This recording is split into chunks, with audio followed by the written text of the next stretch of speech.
वे दोनों वहीं टहल कर थोड़ी दूर जाकर बैठ गए। लोग शाहरुख खान के घर के बाहर फ़ोटो खिंचवा रहे थे। वहाँ शायद कोई पार्टी थी। कभी शाहरुख खान से मिले हो? चित्रा ने पूछा। हाँ, बुक माई ट्रिप का ब्रांड एम्बेसडर बनाने के लिए एक दो बार मिले हैं। एक दो बार पार्टी में मुलाकात हुई है। अगले महीने इनकी एक फ़िल्म आने वाली है, जब तक है जान। उसके प्रीमियर का इनविटेशन आया है, लेकिन मैं जाऊँगा नहीं। सुदीप ने ऐसे जवाब दिया कि ये सब उसके लिए कितनी छोटी बातें हैं। कौन कौन सी हीरोइन से मिले हो? बहुतों से, लेकिन मैं किसी भी हीरोइन से ज़्यादा बात नहीं करता। क्यों? यार, एक दो लड़कियां चेप हो चुकी हैं। बात क्या कर लो, फिल्म में इन्वेस्ट करने के लिए बोलने लगती हैं। मुझे फिल्म में इन्वेस्ट करना नहीं है, अफेयर चलाने का टाइम नहीं है। सुदीप ने दूसरी सिगरेट निकालते हुए कहा। अबे, चेप होती हैं तो हो जाने दो, तुम्हें क्या है? हाँ, मुझे क्या है। कल कोई मीडिया में गा देगी। एक के साथ सिंगापुर गया था, वहाँ शॉपिंग करते हुए साथ में फ़ोटो डालने लगी। शॉपिंग करो, घूमो फिरो, मौज मस्ती करो, लेकिन मेरी फ़ोटो साथ में मत डालो यार। कोई नया फालतू का टेंशन नहीं चाहिए लाइफ में। केयरफुल रहना पड़ता है ना। बुक माई ट्रिप पर मेरी वजह से कोई दिक्कत नहीं आनी चाहिए ना। अब मेरा छोड़ो, तुम बताओ। चित्रा ने कुछ खास बताया नहीं। वो बस एक दिन के लिए अपनी लाइफ के बारे में भूलना चाहती थी। चित्रा और सुदीप जहाँ बैठे थे, वहीं पास में एक बच्चा खेल रहा था। वो बार बार चित्रा के पास आ जा रहा था। वो मुंबई की आज़ादी को गले लगाकर देखती रही, और सुदीप उसे ऐसे देख रहा था जैसे कोई सपना देखता है। ठीक ऐसे ही एक फुटकर से मोमेंट में उसने सुदीप को देखा। बस 2 सेकंड। बस उस 2 सेकंड को लिखने की फालतू सी एक कोशिश में लोग किताब लिख मारते हैं। कुछ ना कुछ बोलते रहो, बात बंद हो भी जाए तो लगना यही चाहिए कि सब चल रहा है। सुदीप ने भी कुछ ना कुछ बोलने के प्रेशर में पूछ ही लिया। कैसी हो तुम? इनसे खराब सवाल नहीं पूछ सकते थे तुम? वह उदास बातें करके सारी उदासी मिटा देती थी। वैसे तो सुदीप और चित्रा अभी तक एक दूसरे को सही से जानते नहीं थे। मसलन कि वो कौन सा शैम्पू लगाती है, सुदीप को कौन सा डिओ पसंद है। उनको तो ये भी नहीं पता था कि वो वेज हैं या नॉन वेज। दोनों ने एक दूसरे को इम्प्रेस करने की कोई कोशिश कभी नहीं की थी। रात के करीब 12 बजे सुदीप और चित्रा होटल लौटे। दोनों चित्रा के कमरे में थे। सुदीप अपने कमरे में जाने लगा। चित्रा ने सामने रखी कॉफ़ी मशीन देखकर पूछा, कॉफ़ी? सुदीप ने कॉफ़ी के लिए हाँ भर दी। चित्रा उठकर बाथरूम में गई। उसने अपना मुंह धोया। उसको अपना मुंह धोने के बाद और भी रोना आया। लौटकर टेबल पर कॉफ़ी रखते हुए उसने पूछा, तो तुम्हारे रिटायरमेंट वाले प्लान का क्या चल रहा है? सुदीप को अपनी लाइफ की कोई भी बात करने का मन नहीं था। चित्रा ने सुदीप को बताया कि पिछले 1 साल में उसने अपनी 2 किताबें पूरी कर ली हैं। सुदीप कॉफ़ी पीकर अपने कमरे में जाने से पहले चित्रा से पूछा कि उसको रुपए पैसों की कोई ज़रूरत तो नहीं है। चित्रा ने किसी भी मदद के लिए मना कर दिया। उसने कहा भी कि अगर कभी ऐसा लगेगा कि मदद चाहिए तो वो बोल देगी। सुदीप को पता था कि चित्रा कभी मदद के लिए नहीं बोलेगी। सुदीप दरवाजे के पास पहुंचकर चित्रा को बोलने ही वाला था कि उसे कल सुबह ही कलकत्ता जाना पड़ रहा है। वो यहाँ जितने दिन भी रुकना चाहती है रुक सकती है। चित्रा ने उस शाम को आखिरी बात बोली, तुम यहीं रुक जाओ। सुदीप 10 मिनट बाद अपने कमरे में आकर चेंज करके आया। उसके हाथ में वही मुराकामी की किताब थी। उसने चित्रा की और किताब बढ़ाते हुए कहा कि डेट लिख दो। चित्रा ने 10 अक्टूबर 2013 की तारीख लिख दी। सुदीप ने कहा, हमेशा 10 अक्टूबर की तारीख डालती हो, तारीख बदल कर देखो, क्या पता किस्मत बदल जाए। चित्रा ने तारीख के आगे लिखा, with love, luck and light, और एक साइन कर दिया। देखना, जब किताब आएगी ना तो मैं किताब पर यही वाला ऑटोग्राफ दिया करूँगी। सुदीप ने किताब को हाथ में लिया, उसके पास में आमीन लिख दिया। किताब को पड़ोस में रख कर दोनों एक दूसरे से चिपक कर लेट गए। सुदीप ने बत्ती बंद कर दी। चित्रा ने कमरे के पर्दे हटा रखे थे। बाहर की रोशनी कमरे में जगह बनाने लगी। सुदीप और चित्रा दोनों को उस दिन बहुत अच्छी नींद आई। सुबह चलने से पहले बहुत देर तक कुर्सी पर बैठकर चित्रा को उसने बहुत ध्यान से देखा। उसके चेहरे पर बहुत रोशनी पड़ रही थी, इसलिए उसने कमरे के पर्दे लगा दिए ताकि वो आराम से सो सके। चित्रा के उठने से पहले तक सुदीप जा चुका था। उसने एक सिरहाने के पास शॉर्ट नोट छोड़ा हुआ था जिसमें लिखा था, तुम्हारी पीठ पर मैं उंगली से किसी ऐसे शहर का नाम लिखना चाहता हूँ जहाँ हम दोनों ना गए हों। मुझे नहीं मालूम कि हम तुम्हारी पीठ पर लिखे शहर कभी जा पाएंगे या नहीं।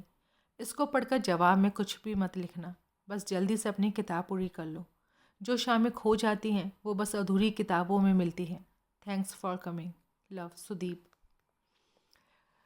सुदीप ने नोट में लव लिखकर काटा हुआ था। चित्रा ने उस कटे हुए लव को 2-3 बार छूकर टटोला। 1 साल बाद 10 अक्टूबर 2013, टोक्यो, जापान। सुदीप के बिजनेस में उसके इंडियन इन्वेस्टर की दखलंदाजी बहुत ज़्यादा बढ़ गई थी। यहाँ तक कि वो उस पर यह दबाव डाला जा रहा था कि वो कंपनी के सीईओ के पद से रिज़ाइन कर दे। सुदीप ये लड़ाई किसी भी कीमत पर हारना नहीं चाहता था, इसलिए उसने जापान की कंपनी एस बैंक को फंडिंग के लिए अप्रोच किया था। सुदीप, अभिजात और सुनैना अपनी इन्वेस्टमेंट फर्म एस बैंक के हेड ऑफिस में बैठे थे। सुदीप को अपना बिजनेस बढ़ाने के लिए और रुपयों की ज़रूरत थी। थोड़ी देर में ही मीटिंग शुरू होने वाली थी। अभिजात और सुनैना अपने लैपटॉप में प्रेजेंटेशन फाइल कर रहे थे। कमरे में एस बैंक की तरफ से एक अमेरिकन और एक हिंदुस्तानी आदमी बैठा था। सभी लोग एस बैंक के चेयरमैन मियाज़ाकी सांग का इंतज़ार कर रहे थे। आज बड़ा फैसला होना था, क्योंकि अगर आज सुदीप को आगे बिजनेस बढ़ाने के लिए रुपए मिलते तो उनका प्रॉमिस था कि वो लोग अगले 2 साल में इंडिया की नंबर 1 ट्रैवल कंपनी बन सकते थे। मीटिंग शुरू होते ही अभिजात ने बोलना शुरू किया। उसने बताया कि कंपनी ने कुछ अच्छा किया है, उनका ट्रैफिक बढ़ भी रहा है।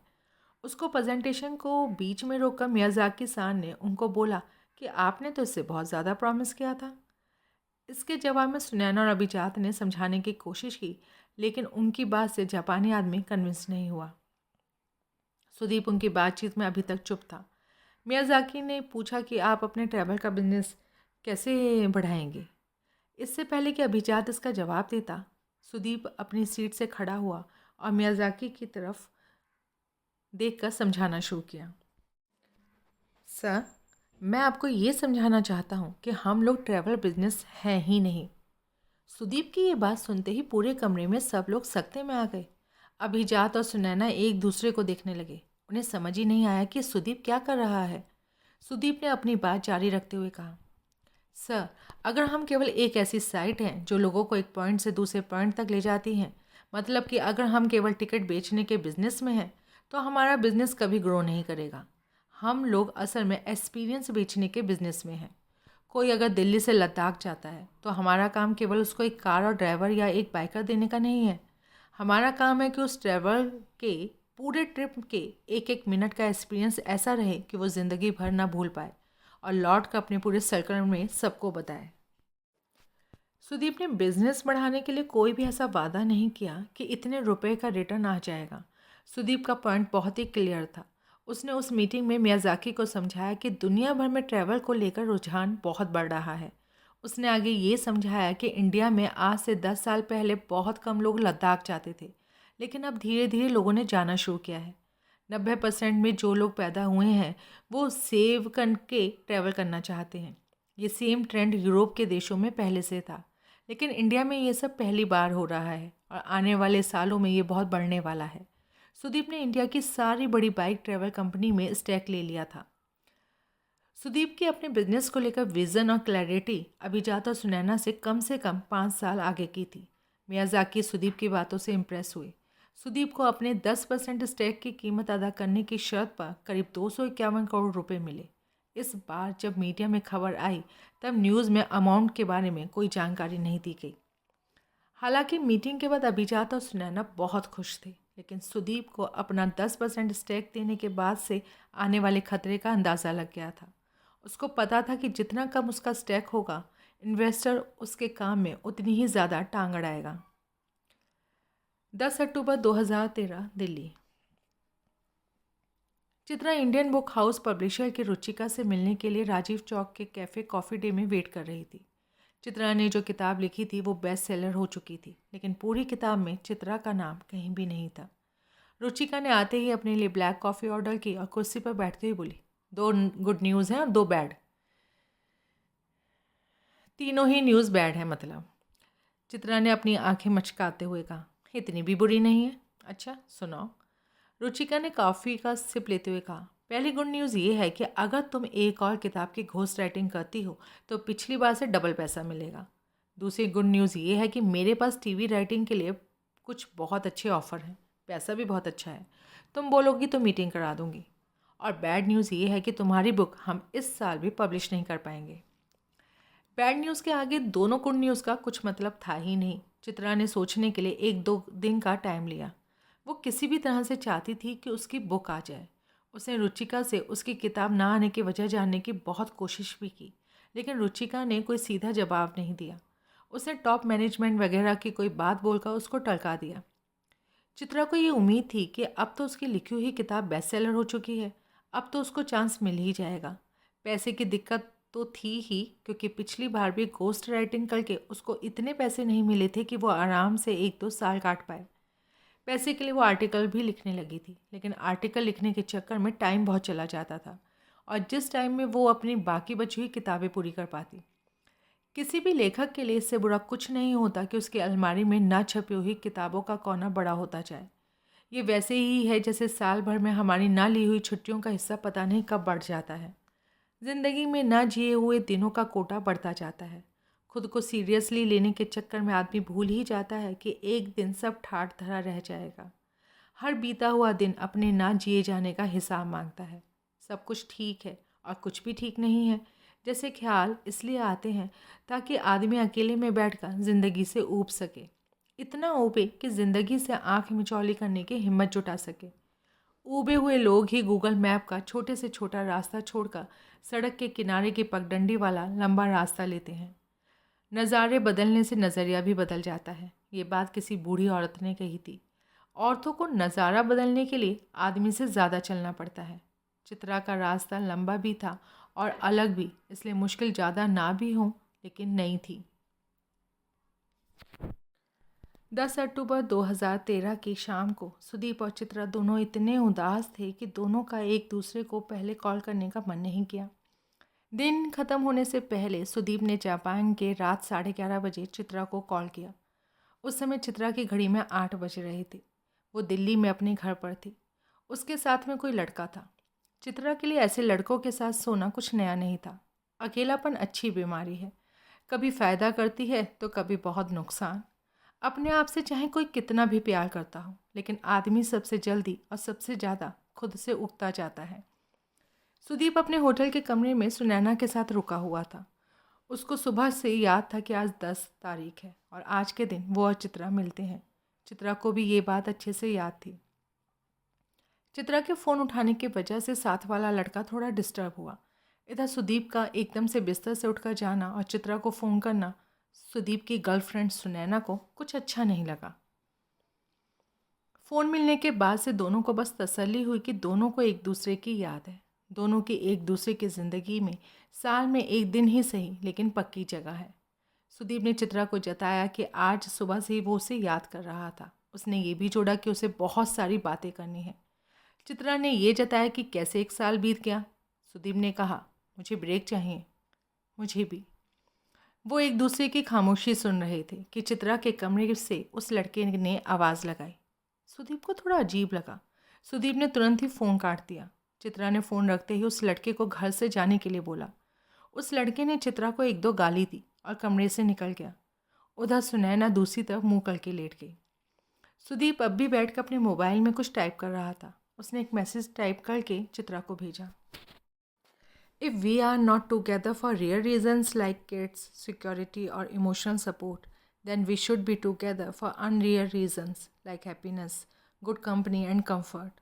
मेरी लाइन्स नहीं है, लेकिन कहीं पड़ी थी। सुदीप ये मैसेज भेज कर लेट गया। तभी उसका फ़ोन बजा। उधर से चित्रा का मैसेज था। रसल क्रो की एक फिल्म थी ब्रेकिंग अप, उसकी ये लाइन्स थी। कुछ साल हमसे नाराज़ होते हैं, लाख कोशिश करने पर भी वो मानते ही नहीं। ये साल सुदीप और चित्रा की ज़िंदगी का वही साल था। दुनिया भर में 13 को बुरा मानने की अपनी अपनी वजह है। सुदीप और चित्रा के पास 2013 को अच्छा मानने की एक भी वजह नहीं थी। साल बुरा हो तो याद कर लेना चाहिए कि अगला साल आकर सब कुछ बदल देगा। साल 2013 में सुदीप और चित्रा अपने अक्टूबर की 10 तारीख खो आए थे। कुछ पा लेने के बाद जब हम एक गिलास ठंडा पानी पीकर सुस्ताते हैं, तब याद आता है कि हमारा वो एक हिस्सा खो गया जो इतना कुछ पाना चाहता था। चलते फिरते हम रोज़ कितना कुछ खोते जा रहे हैं कि याद ही नहीं आता कि कब बैठकर हमने आसमान में तारे गिने थे, कब आखिरी बार अपनी एक हाथ की उंगलियों को दूसरे हाथ की उंगलियों से छुआ था, कब बिना बात के ऐसे ही अपने मोबाइल पर किसी बिसरे हुए दोस्त को बिना किसी काम कॉल किया था, दोस्त जो अब थोड़ा अजनबी हो चुका है। कब शोर के बीच हमने किसी चिड़िया की आवाज़ को बचाने की कोशिश की थी। कब हमने 12 महीने के बच्चे के जैसे धूप को कमरे में झांकते हुए देखकर चौंके थे? कब डूबते सूरज के साथ 10 रुपए की मूंगफली खाई थी? कब रात भर बातें की थी? कुछ पा लेने की राह पर रोज़ भागते हुए भूल ही जाता है कि अपने खोए हुए हिस्से को बचा लेना ही असली पाना है। हम शाम होने तक अपने पीछे एक पूरी दुनिया खोकर घर लौटते हैं। दिन ऐसे ही खाली होकर साल हो जाते हैं। 1 साल बाद 10 अक्टूबर 2014 गोवा। दिल्ली में सरकार बदल चुकी थी। सभी बिजनेस वाले मोदी सरकार को बड़ी उम्मीद से देख रहे थे कि अच्छे दिन आएंगे। अच्छे दिन का आना बहुत बड़ी उम्मीद थी। अच्छे दिन आए या नहीं ये किसी को पता नहीं था। प्रधानमंत्री नरेंद्र मोदी ने एक मीटिंग देश के सभी बड़े बिजनेस हाउस के मालिकों से की थी। इस मीटिंग में देश के उभरते हुए बिजनेस स्टार्टअप के लोगों को भी बुलाया गया था। जो 30 लोग चुने गए थे उसमें से एक सुदीप भी था। इंडियन इकोनॉमी ग्रो कर रही थी। ऐसा लग रहा था कि अगले 5 सालों में इंडिया पूरी दुनिया में अलग छाप छोड़ेगा। प्रधानमंत्री ने 2 अक्टूबर को स्वच्छ भारत कैंपेन लॉन्च किया, जिसमें कई फिल्म स्टार समेत बड़े बड़े लोग शामिल थे। सुदीप को भी दिल्ली से इनवाइट किया गया था। वो इसमें नहीं जा पाया था क्योंकि उसको बहुत सारा काम निपटाकर 10 तारीख को गोवा पहुंचना था। सुदीप चित्रा का गोवा के एयरपोर्ट पर इंतजार कर रहा था। चित्रा की फ़्लाइट थोड़ी लेट थी। सुदीप अपनी कंपनी के काम से इतना पक चुका था कि उसने चित्रा के आते ही अपना मोबाइल बंद कर दिया। भीड़ भाड़ सुदीप को पसंद नहीं थी और उसको कुछ लोग पहचान भी लेते थे। चित्रा के आते ही उसने चित्रा पर टॉन्ट कसते हुए पूछा, वो लड़का नहीं आया साथ में तुम्हारे? उसको तो उसी दिन शाम को ही भूल गई थी। तुम सुनाओ, क्या हाल है तुम्हारी गर्लफ्रेंड के? क्या नाम था उसका? सुनैना नाम था। मैं उससे शादी कर रहा हूँ।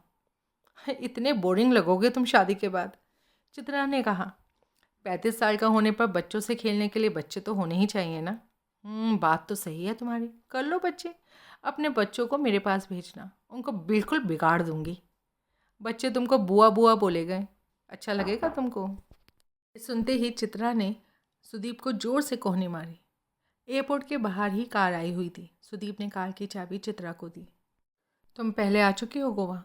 हाँ, हनीमून पर आई थी। पहले बता देना था, कहीं और चलते। अब किस किस चीज़ से पीछा छुड़ाऊंगी? कैसी चल रही है लाइफ? हैपनिंग चल रही है। इसका मतलब है कि तुम्हारी किताब आने वाली है। किताब का तो नहीं पता, लेकिन लिख कर काम अच्छा चल रहा है। कैसे? सब यहीं पूछ लोगे। अभी तो हम आए हैं, आराम आराम से बातें करेंगे। चित्रा ने एसी बंद करके गाड़ी के शीशे खोल दिए। सुदीप और चित्रा ताज में रुके थे। हालांकि चित्रा और सुदीप के बीच में आज तक कुछ ऐसा नहीं हुआ था। ना ही कभी चित्रा ने या सुदीप ने ऐसी कोई कोशिश की थी जिससे ऐसा लगे कि वो एक दूसरे को छूना चाहते हैं। सुदीप और चित्रा कोई कॉलेज में जाने वाले या नई नई नौकरी वाले लड़का लड़की तो थे नहीं। चित्रा के शरीर की अपनी ज़रूरतें थीं जो वो किसी न किसी के साथ सोकर पूरा कर लिया करती थी। सुदीप के पास एक स्टेबल गर्लफ्रेंड थी ही। होटल के कमरे में जाकर चित्रा ने टीवी ऑन करके गाने चला दिए और कूद कर बिस्तर पर पसर गई। सुदीप सुबह फ्लाइट के चक्कर में नहा नहीं पाया था और वो नहाने चला गया। चित्रा पहले से बहुत खूबसूरत लग रही थी। दोनों 2 साल बाद मिल रहे थे। सुदीप और चित्रा में अब इतनी समझ थी कि वो बिना शर्ट पहने उसके सामने आराम से आ रहा था। दोनों एक दूसरे की प्रेजेंस को लेकर काफ़ी कंफर्टेबल थे। जब तक सुदीप नहाकर निकला, चित्रा ने पूरा प्रोग्राम बना लिया था कि क्या क्या करना है। बीच पर चलते हैं, सुदीप ने कहा। नहीं, पहले चर्च। सुदीप ने अपने शॉर्ट्स पहने और सफ़ेद टी शर्ट पहने और बाल बनाते हुए बोला, तुम्हें पता है ना, तुम बहुत फिल्मी हो। अब हूँ तो हूँ, कौन सा साल भर उम्र भर तुम्हारे साथ रहना है, एक दिन की तो बात है। चित्रा अपने कपड़े लेकर बाथरूम में गई और चेंज करके जब लौटी तो सुदीप वहीं बैठा हुआ था जहाँ 2 मिनट पहले चित्रा लेटी हुई थी। चेंज करके आई हुई चित्रा बिल्कुल अलग लग रही थी। उसने बस एक लंबी सी शर्ट पहनी हुई थी। अपने बैग से हेयर क्रीम निकालकर चित्रा ने अपने बालों पर लगाकर हाथों से बाल सही कर लिए। वो अपने बालों में कंघी नहीं करती थी। सुदीप ने कार की चाबी चित्रा की तरफ बढ़ाई। चित्रा ने कार की चाबी को अपने छोटे से बैग में रखा। हम कार से नहीं जा रहे, मैंने स्कूटी मंगवा ली है, यहाँ से बस 1 किलोमीटर दूर जाना है। रास्ते में सुदीप बार बार पेड़ से पत्तियाँ तोड़ रहा था। चित्रा उसको बार बार मना कर रही थी। जैसे वो धीरे धीरे चल रहे थे वैसे ही उनके बीच की बातें भी धीरे धीरे चल रही थी। 2 साल बाद मिलने की खुशी दोनों को थी। स्कूटी चित्रा चला रही थी। पहले दोनों चर्च गए। चित्रा ने सुदीप को थोड़ी देर वहाँ चुप बैठने के लिए कहा। चित्रा ने एकदम मन लगाकर आंखें बंद कर लीं, ठीक ऐसे जैसे वो सब कुछ पूरा हो जाएगा जो कुछ उसने सोच रखा है। चित्रा को मगन देखकर सुदीप ने भी कुछ देर वहाँ अपना मन लगाया। चर्च से निकलने के बाद सुदीप ने बड़ा ही घटिया सा सवाल किया। क्या मांगा? मैं क्यों बताऊं? सुदीप और चित्रा इसके बाद बीच पड़ गए। वहाँ जाने के बाद उन्होंने जल्दी जल्दी पीना शुरू किया। जल्दी से इसलिए पी रहे थे ताकि नॉर्मल हो जाए और अपना सब कुछ थोड़ी देर के लिए भूल जाए। मैं इस लाइफ टाइम में तुम्हारी किताब पढ़ पाऊँगा कि नहीं? हमें मिले हुए आज 4 साल हो गए और अभी तक तुम्हारी किताब नहीं आई। यार इतना आसान नहीं है। मैंने एक राइटर के लिए घोस्ट राइटिंग की थी। वो क्या होता है? यही कि किताब मैंने लिखी लेकिन किताब पर मेरा नाम नहीं आएगा। ऐसा क्यों किया तुमने? पैसों की ज़रूरत थी तो मुझे बोलना था। इसके बाद चित्रा कुछ बोली नहीं। थोड़ी देर बाद सुदीप को अपनी गलती का एहसास हुआ। अच्छा सॉरी, आगे बताओ। तो अच्छी बात यह है कि जो किताब मैंने लिखी थी वो लाखों में बिक गई, इसलिए उसके राइटर ने मुझे अगली किताब भी दे दी है लिखने के लिए। लेकिन उसमें तुम्हारा नाम नहीं आएगा ना? हाँ वो है, लेकिन पैसे अच्छे हैं। एक बार पैसे सेव हो गए तो अपनी किताब भी लिख पाऊँगी। और ऐसी किताब लिखने का मोटिवेशन ही नहीं आ रहा।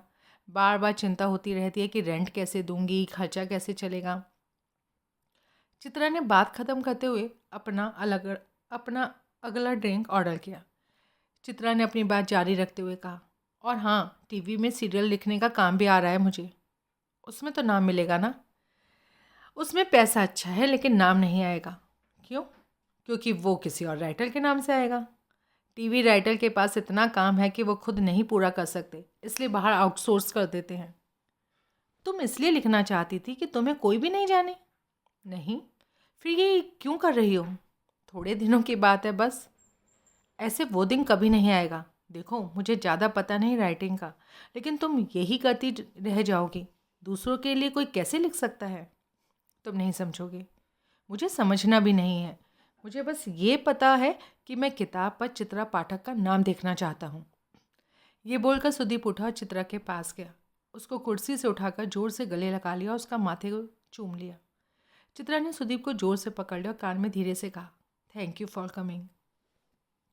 सुदीप और चित्रा वहाँ से उठकर सामने ही समंदर के किनारे बहुत देर तक टहले। टहलते टहलते चित्रा ने सुदीप से पूछा, तुम्हारा काम कैसे चल रहा है? मैं जहाँ बुक माई ट्रिप को देखना चाहता हूँ वहाँ तक ले जाने में मुझे 2 साल और लगेंगे। पता नहीं मेरे पास इतना टाइम है या नहीं। शायद वो मुझे हटा दें। हटा कैसे सकते हैं? तुम्हारी कंपनी है ना? हाँ मेरी ही कंपनी है, लेकिन मैं अपने कुछ और शेयर भी बेच चुका हूँ। अगर बोर्ड ऑफ डायरेक्टर्स बैठ कर फैसला लें तो मुझे हटा सकते हैं, लेकिन अभी मुझे इस बारे में कोई बात नहीं करनी। सुदीप ने समंदर के किनारे टहलते हुए चित्रा के कंधे पर हाथ रख दिया। चित्रा ने सुदीप के शॉर्ट्स के पीछे वाली जेब में हाथ डाल दिया।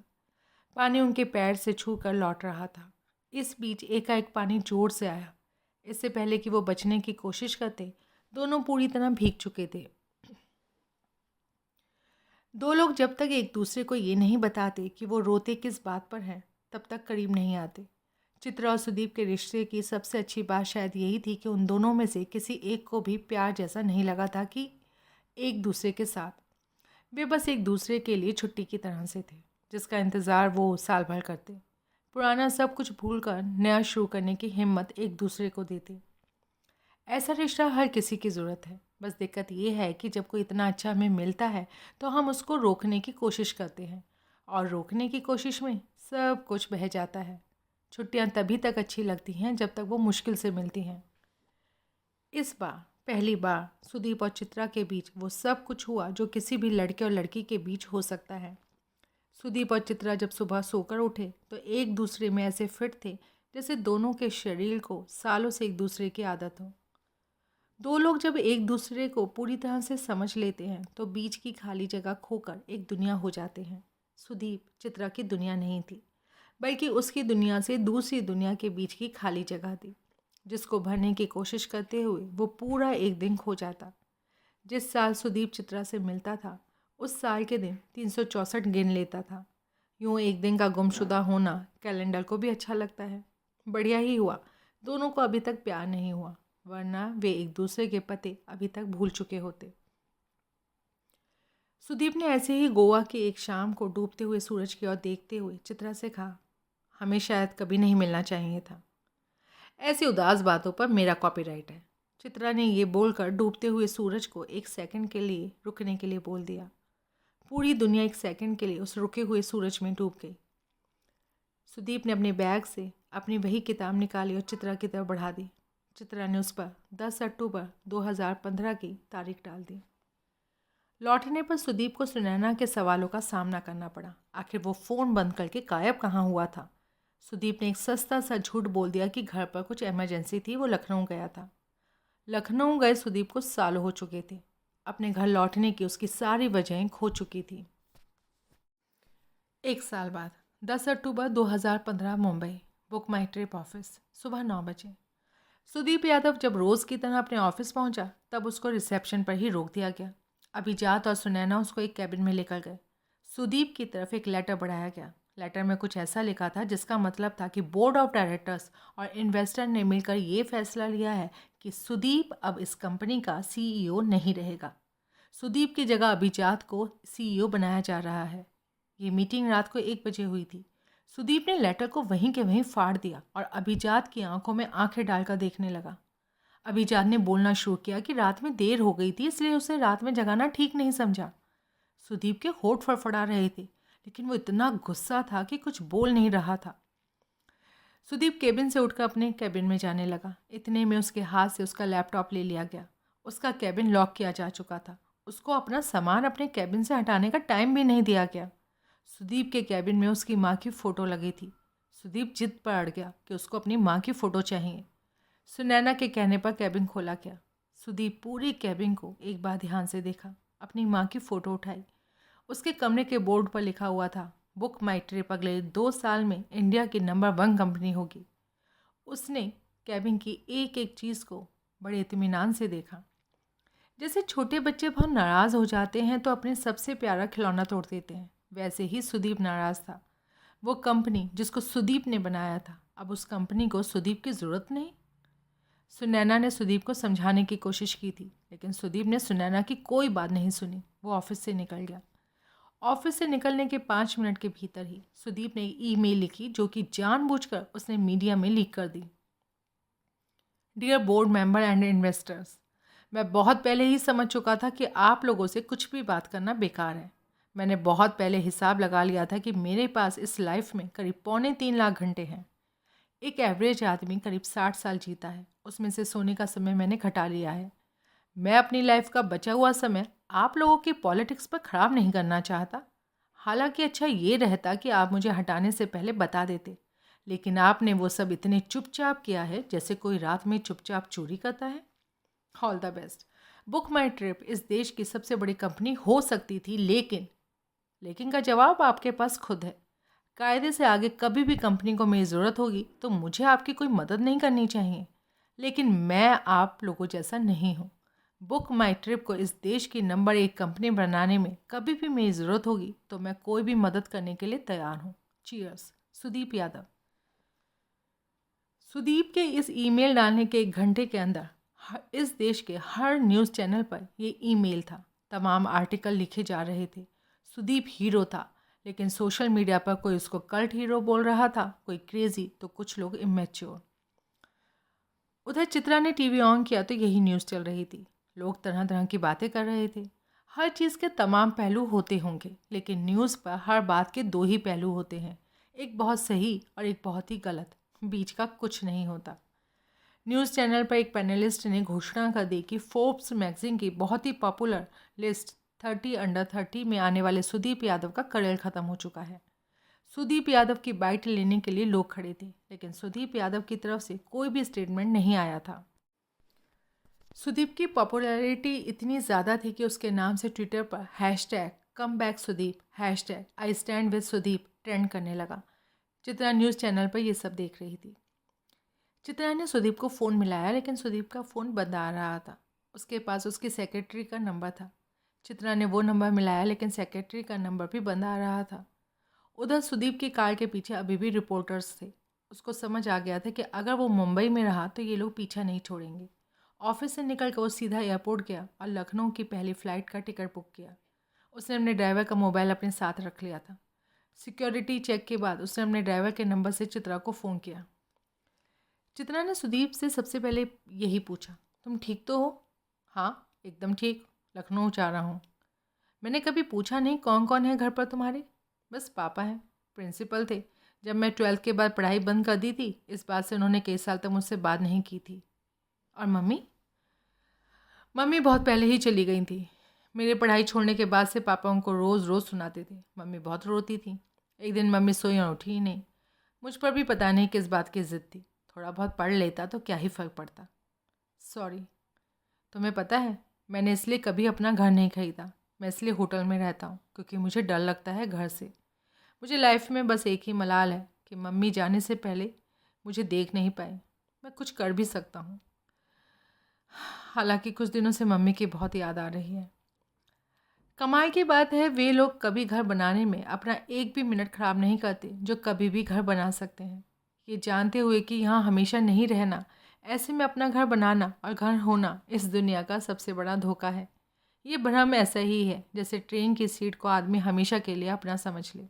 एक दिन स्टेशन आएगा और हम उतरने के बाद पीछे मुड़कर भी नहीं देखेंगे।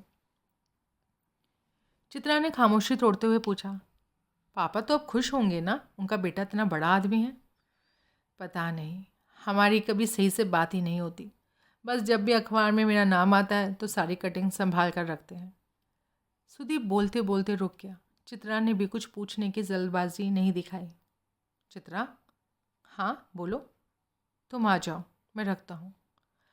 फ़ोन काटने के बाद चित्रा को लखनऊ के घर का एड्रेस का एसएमएस मिला। चित्रा ने अगली फ़्लाइट चेक करके अपना टिकट बुक कराने की कोशिश की, लेकिन किसी भी फ़्लाइट में कोई जगह नहीं थी। उसे स्टेशन जाकर लखनऊ मेल में टीटी को पैसे देकर सीट ले ली। चित्रा को पूरे रास्ते सुदीप की चिंता थी और 10 अक्टूबर को न मिल पाने का मलाल भी। 11 अक्टूबर 2015 लखनऊ। सुदीप के पापा को भी जर्नलिस्ट कल से फ़ोन कर रहे थे। सुदीप के पापा ने लखनऊ के विराम खंड गोमती नगर में अपना घर बनाया था। घर में उनका एक पुराना नौकर साथ रहता था। घर 2 फ्लोर का था। ऊपर वाले हिस्से में सुदीप के पापा रहते थे और नीचे वाला उन्होंने किराए पर दे रखा था। नीचे वाला फ्लोर वहीं घर के पास में टीसीएस टाटा कंसल्टेंसी सर्विस में काम करने वाले कुछ लड़कों ने ले रखा था। ये लड़के अपनी नौकरी से रोज़ बोर होते हुए सोचते थे कि उनको सुदीप यादव जैसा बिजनेसमैन बनना है। जब सुदीप ने पापा को बताया कि उसके एक दोस्त भी आने वाली है, तो उन्होंने एक कमरा साफ़ करवा कर चद्दर और तकिया बदलवा कर रख दिया था। इस कमरे में सुदीप की माँ की बहुत बड़ी तस्वीर लगी थी। चित्रा ने घर पहुंचकर मुँह हाथ धोया। सुदीप अब भी सो रहा था। सुदीप के पापा छत पर अखबार पढ़ते हुए चाय पी रहे थे। टेबल पर 3 अखबार थे, एक हिंदी का दैनिक जागरण और 2 अंग्रेज़ी के अखबार, टाइम्स ऑफ इंडिया और इकोनॉमिक टाइम्स। चित्रा को उसके पापा ने छत पर आकर चाय पीने के लिए बुलाया। चित्रा के वहाँ आने के थोड़ी देर बाद सुदीप वहाँ आया।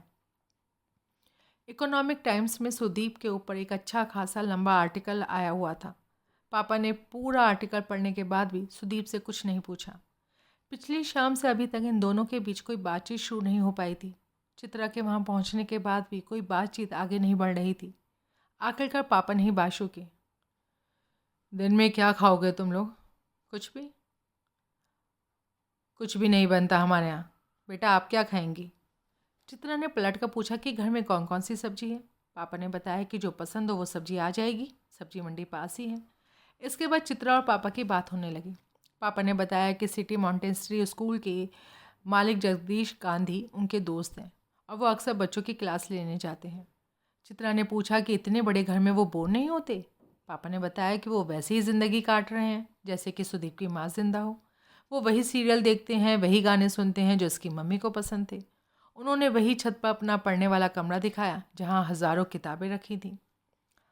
अलमारी खोलकर उन्होंने एक फ़ाइल दिखाई जहाँ पर वो सारे अखबार की कटिंग थी जिसमें सुदीप का नाम आया था। उन्होंने उस दिन के इकोनॉमिक टाइम की कटिंग भी वहीं उस फाइल में लगा दी। जब भी सुदीप को कॉलेज ना ज्वाइन करने की वजह से मैं डांटता था तो इसकी मम्मी हमेशा कहती थी, मत डांटा करो उसे, देखना एक दिन तुम्हारा नाम रोशन करेगा। आपकी आंटी से लव मैरिज हुई थी? चित्रा ने किताबों की अलमारी में से किताब निकाल कर पूछा। हाँ, वो यादव नहीं थी। शादी के बाद भी मैंने सुदीप की मम्मी का नाम चेंज नहीं कराया। इस बीच पापा ने सुदीप की कुछ नोटबुक निकाल कर चित्रा की तरफ बढ़ाई। इसकी मैथ्स तो अच्छी थी ही, बचपन में ये बच्चों की कहानियाँ लिखता था। चित्रा सुदीप के पुराने नोट्स पलटने लगी। सुदीप अभी भी चुपचाप बैठा हुआ था। चित्रा ने सुदीप को वहीं कमरे में बुलाया।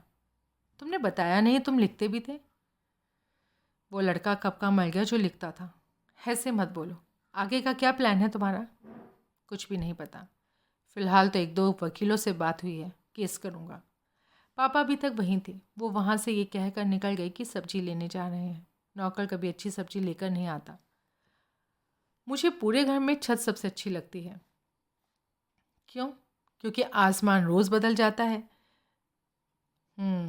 जैसे वो आज है ऐसा अब कभी नहीं होगा। जब भी मैं आसमान देखता हूँ तो सोचता हूँ उस पार की दुनिया कैसी होगी, उस पार कुछ है भी या नहीं। जब मम्मी की याद आती है तो आसमान देखता हूँ। बचपन में जो कहानियाँ लिखता था वो भी ऐसे ही होती थी। मेरे सारे कैरेक्टर आसमान के उस तरफ रहते थे। सुदीप ही बोलने के बाद आकर दोबारा कुर्सी पर बैठ गया। उसे नौकर को फिर से 2 कप चाय बनाने के लिए कहा। कितने दिन हो लखनऊ में? चित्रा ने अखबार में कटा हुआ हिस्सा सुदीप को दिखाकर पूछा। अभी कुछ नहीं पता। कल बहुत दिनों बाद अच्छी नींद आई। ऐसी नींद कई सालों से नहीं आई थी। सुदीप उठकर किताब वाले कमरे में गया और अपनी नोटबुक उठाकर पढ़ने लगा जिसमें उसने कहानियाँ लिखी थी। तुम तो इतना घोस्ट राइटिंग करती हो, कभी मेरी किताब भी पूरी कर दो। चित्रा ने उसके हाथ से नोटबुक लेकर अपने पास रख ली। कर दूंगी, तुम भी क्या याद रखोगे। अब ये बताओ लखनऊ में कहाँ घुमा रहे हो? चलो शाम को तुमको गंजिंग करा कर लाते हैं। गंजिंग? ये क्या होता है? हजरतगंज में बिना काम के घूमने को गंजिंग कहते हैं। 11 अक्टूबर 2015 लखनऊ हजरतगंज। शाम को सुदीप अपने पापा की कार में चित्रा को लेकर हजरतगंज निकल पड़ा। सुदीप हजरतगंज बहुत दिनों बाद आया था। वहाँ चौराहे पर हनुमान मंदिर के पास में ही बहुत बड़ी कार की पार्किंग बन गई थी। पार्किंग में कार लगाकर सुदीप हनुमान मंदिर आया और अपने जूते उतारे बिना थोड़ी दूर से कुछ देर तक हनुमान जी की आंखों में देखता रहा। चित्रा वहीं पड़ोस में खड़ी होकर चौराहे पर आता जाता ट्रैफिक देख रही थी। इस वाले हनुमान जी की आंखें बिल्कुल असली लगती हैं। मैं पहले भी जब भी आता था तो हमेशा आंखों में देखता था। थोड़ी देर तक देखो तो लगता है कि आंखों की पुतलियाँ हिल रही हैं। मम्मी हमेशा डांटती थी मैं जूते नहीं उतारता। ऐसा क्या खास है हजरतगंज में? थोड़ी देर टहलो, अपने आप समझ में आ जाएगा। यहाँ सामने मोती महल पर बास्केट चाट खिलाते हैं तुम्हें। लखनऊ गए और बास्केट चाट नहीं खाई तो समझिए लखनऊ गए ही नहीं। चित्रा ने लाइफ में पहली बार बास्केट चाट खाई। चाट खाकर अभी वो थोड़ा आगे ही बढ़े थे कि इतने में सुदीप को एक गोलगप्पे वाला दिखा। सुदीप ने उसे बहुत देर तक ध्यान से देखा। सुदीप ने गोलगप्पे वाले से पूछा, भैया काल्विन तालुकेदार स्कूल के बाहर आप ही ठेला लगाते थे ना? गोलगप्पे वाले ने बताया कि हाँ वहीं लगाता था। सुदीप ने चित्रा को बताया कि उसके स्कूल में यही भैया चाट का ठेला लगाते थे। गोलगप्पे वाले ने पूछा भी कि कौन से साल में थे भैया? सुदीप ने बताया कि आपने इतने लड़कों को चाट खिलाई है, कहाँ याद रहेगा। गोलगप्पे खाते हुए सुदीप ने बताया कि ये लव लेन है। वहाँ फुटपाथ पर टी शर्ट से लेकर मैक्सी तक बहुत कुछ मिल रहा था। थोड़ा आगे बढ़कर सुदीप को किताब की दुकान मिली जहाँ से वो किताब खरीदा करता था। चलते चलते सुदीप चौराहे के पास आ पहुँचा। यहाँ पहले मेफेयर नाम का पिक्चर हॉल हुआ करता था, लेकिन अब यहाँ ऑक्सफोर्ड लाइब्रेरी बन गई है। सुदीप हजरतगंज में आते ही क्लास 12 का एक लड़का हो गया था जो घूम घूम कर अपनी बिसरी हुई यादें समेट रहा था। चित्रा उसके साथ टहलते टहलते स्कूल जाने वाली एक लड़की हो गई थी जिसको बस अब से 2 घंटे बाद जिंदगी का पहला प्यार होने वाला था। चित्रा का अब तक खा खा कर पेट भर चुका था, लेकिन सुदीप ने फिर भी ज़बरदस्ती राम आश्रय के यहाँ मिठाई खिला दी थी।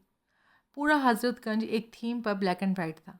मायावती जब उत्तर प्रदेश की मुख्यमंत्री थीं तो जो काम उन्होंने करवाए उनमें से एक ये था कि कम से कम हजरतगंज अब बहुत सुंदर लगने लगा था। अगर सुदीप को अभी अभिजात का फ़ोन नहीं आया होता तो वो करीब करीब ये भूल चुका था कि ठीक 1 दिन पहले वो सब कुछ खो चुका है। अभिजात ने उसको डांटा भी कि वो कहाँ गायब है। इन्वेस्टर बहुत नाराज़ हैं सुदीप से।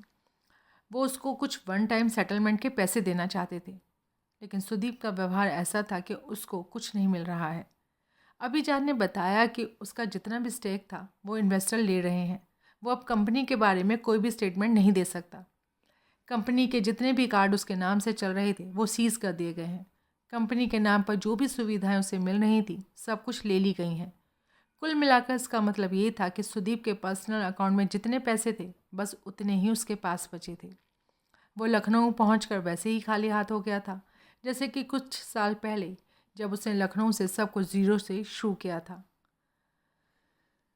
अभिजात जब ये सब फ़ोन पर बता रहा था तो सुदीप गुस्से से एक दो बार चिल्लाया भी, लेकिन अब कुछ हो नहीं सकता था।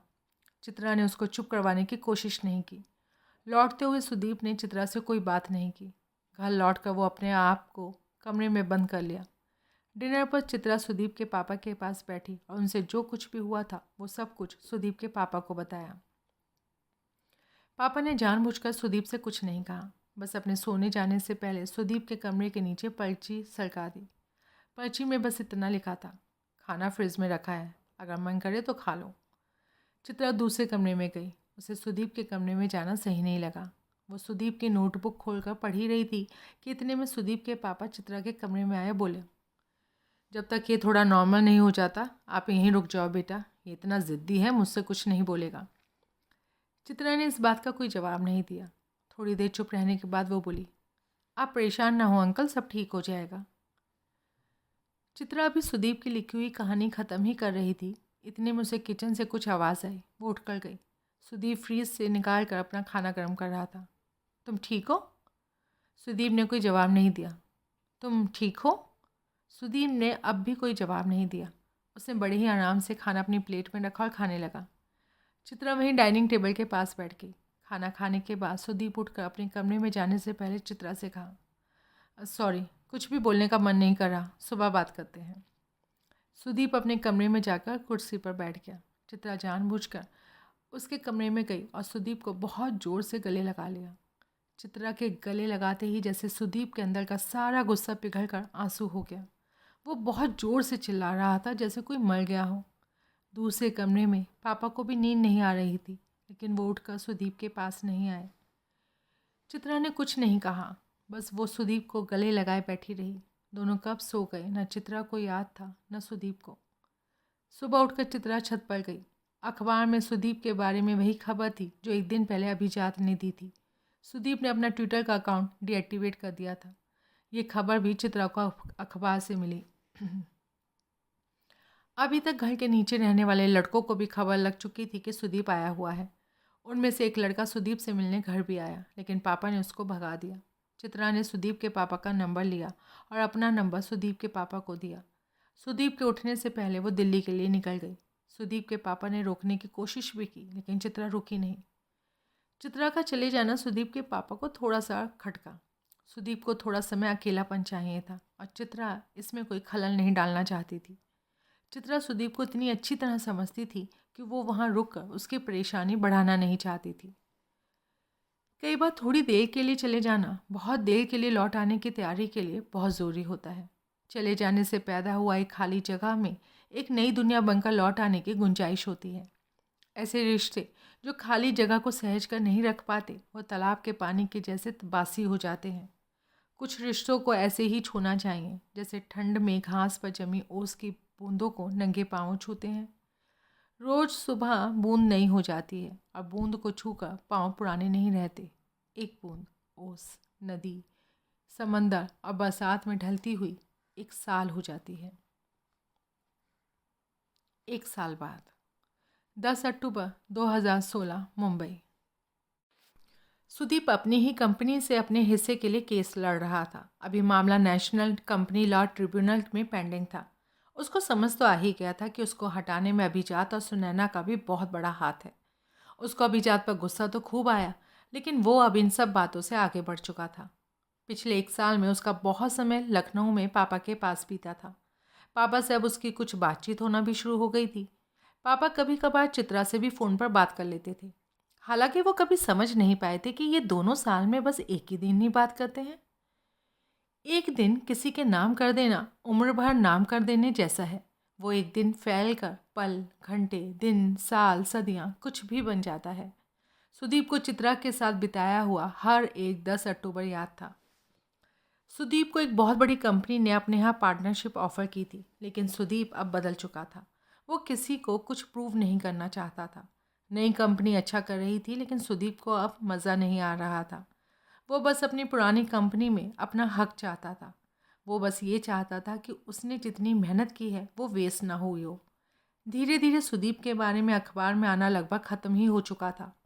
दुनिया भी तभी तक आपके बारे में चिंता करती है जब तक आप उसको मज़ा दे रहे हो। सुदीप से मीडिया को मज़ा आना बंद हो चुका था। मीडिया ने मज़े के लिए नए लोग ढूंढ लिए थे। मीडिया में आजकल हाउसिंग.com के राहुल यादव के चर्चे थे। उसको अक्सर ही इंडियन स्टार्टअप का बैड बॉय कहा जाता था। उधर फ्लिपकार्ट.com के सचिन और बिन्नी बंसल, पेटीएम के विजय शेखर शर्मा के नाम से करीब रोज़ ही अखबार भरे रहते थे।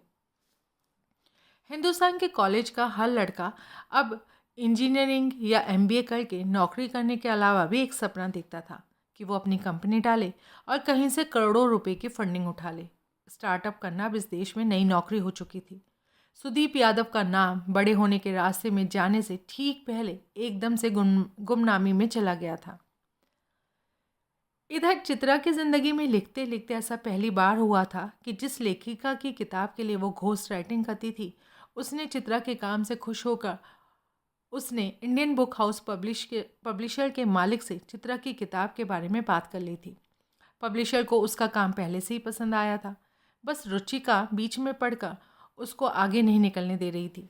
रुचिरा का काम था कि वो पब्लिकेशन के लिए नए लेखक ढूंढे, लेकिन वो अपने लालच के चलते नए लेखकों को आगे नहीं आने दे रही थी।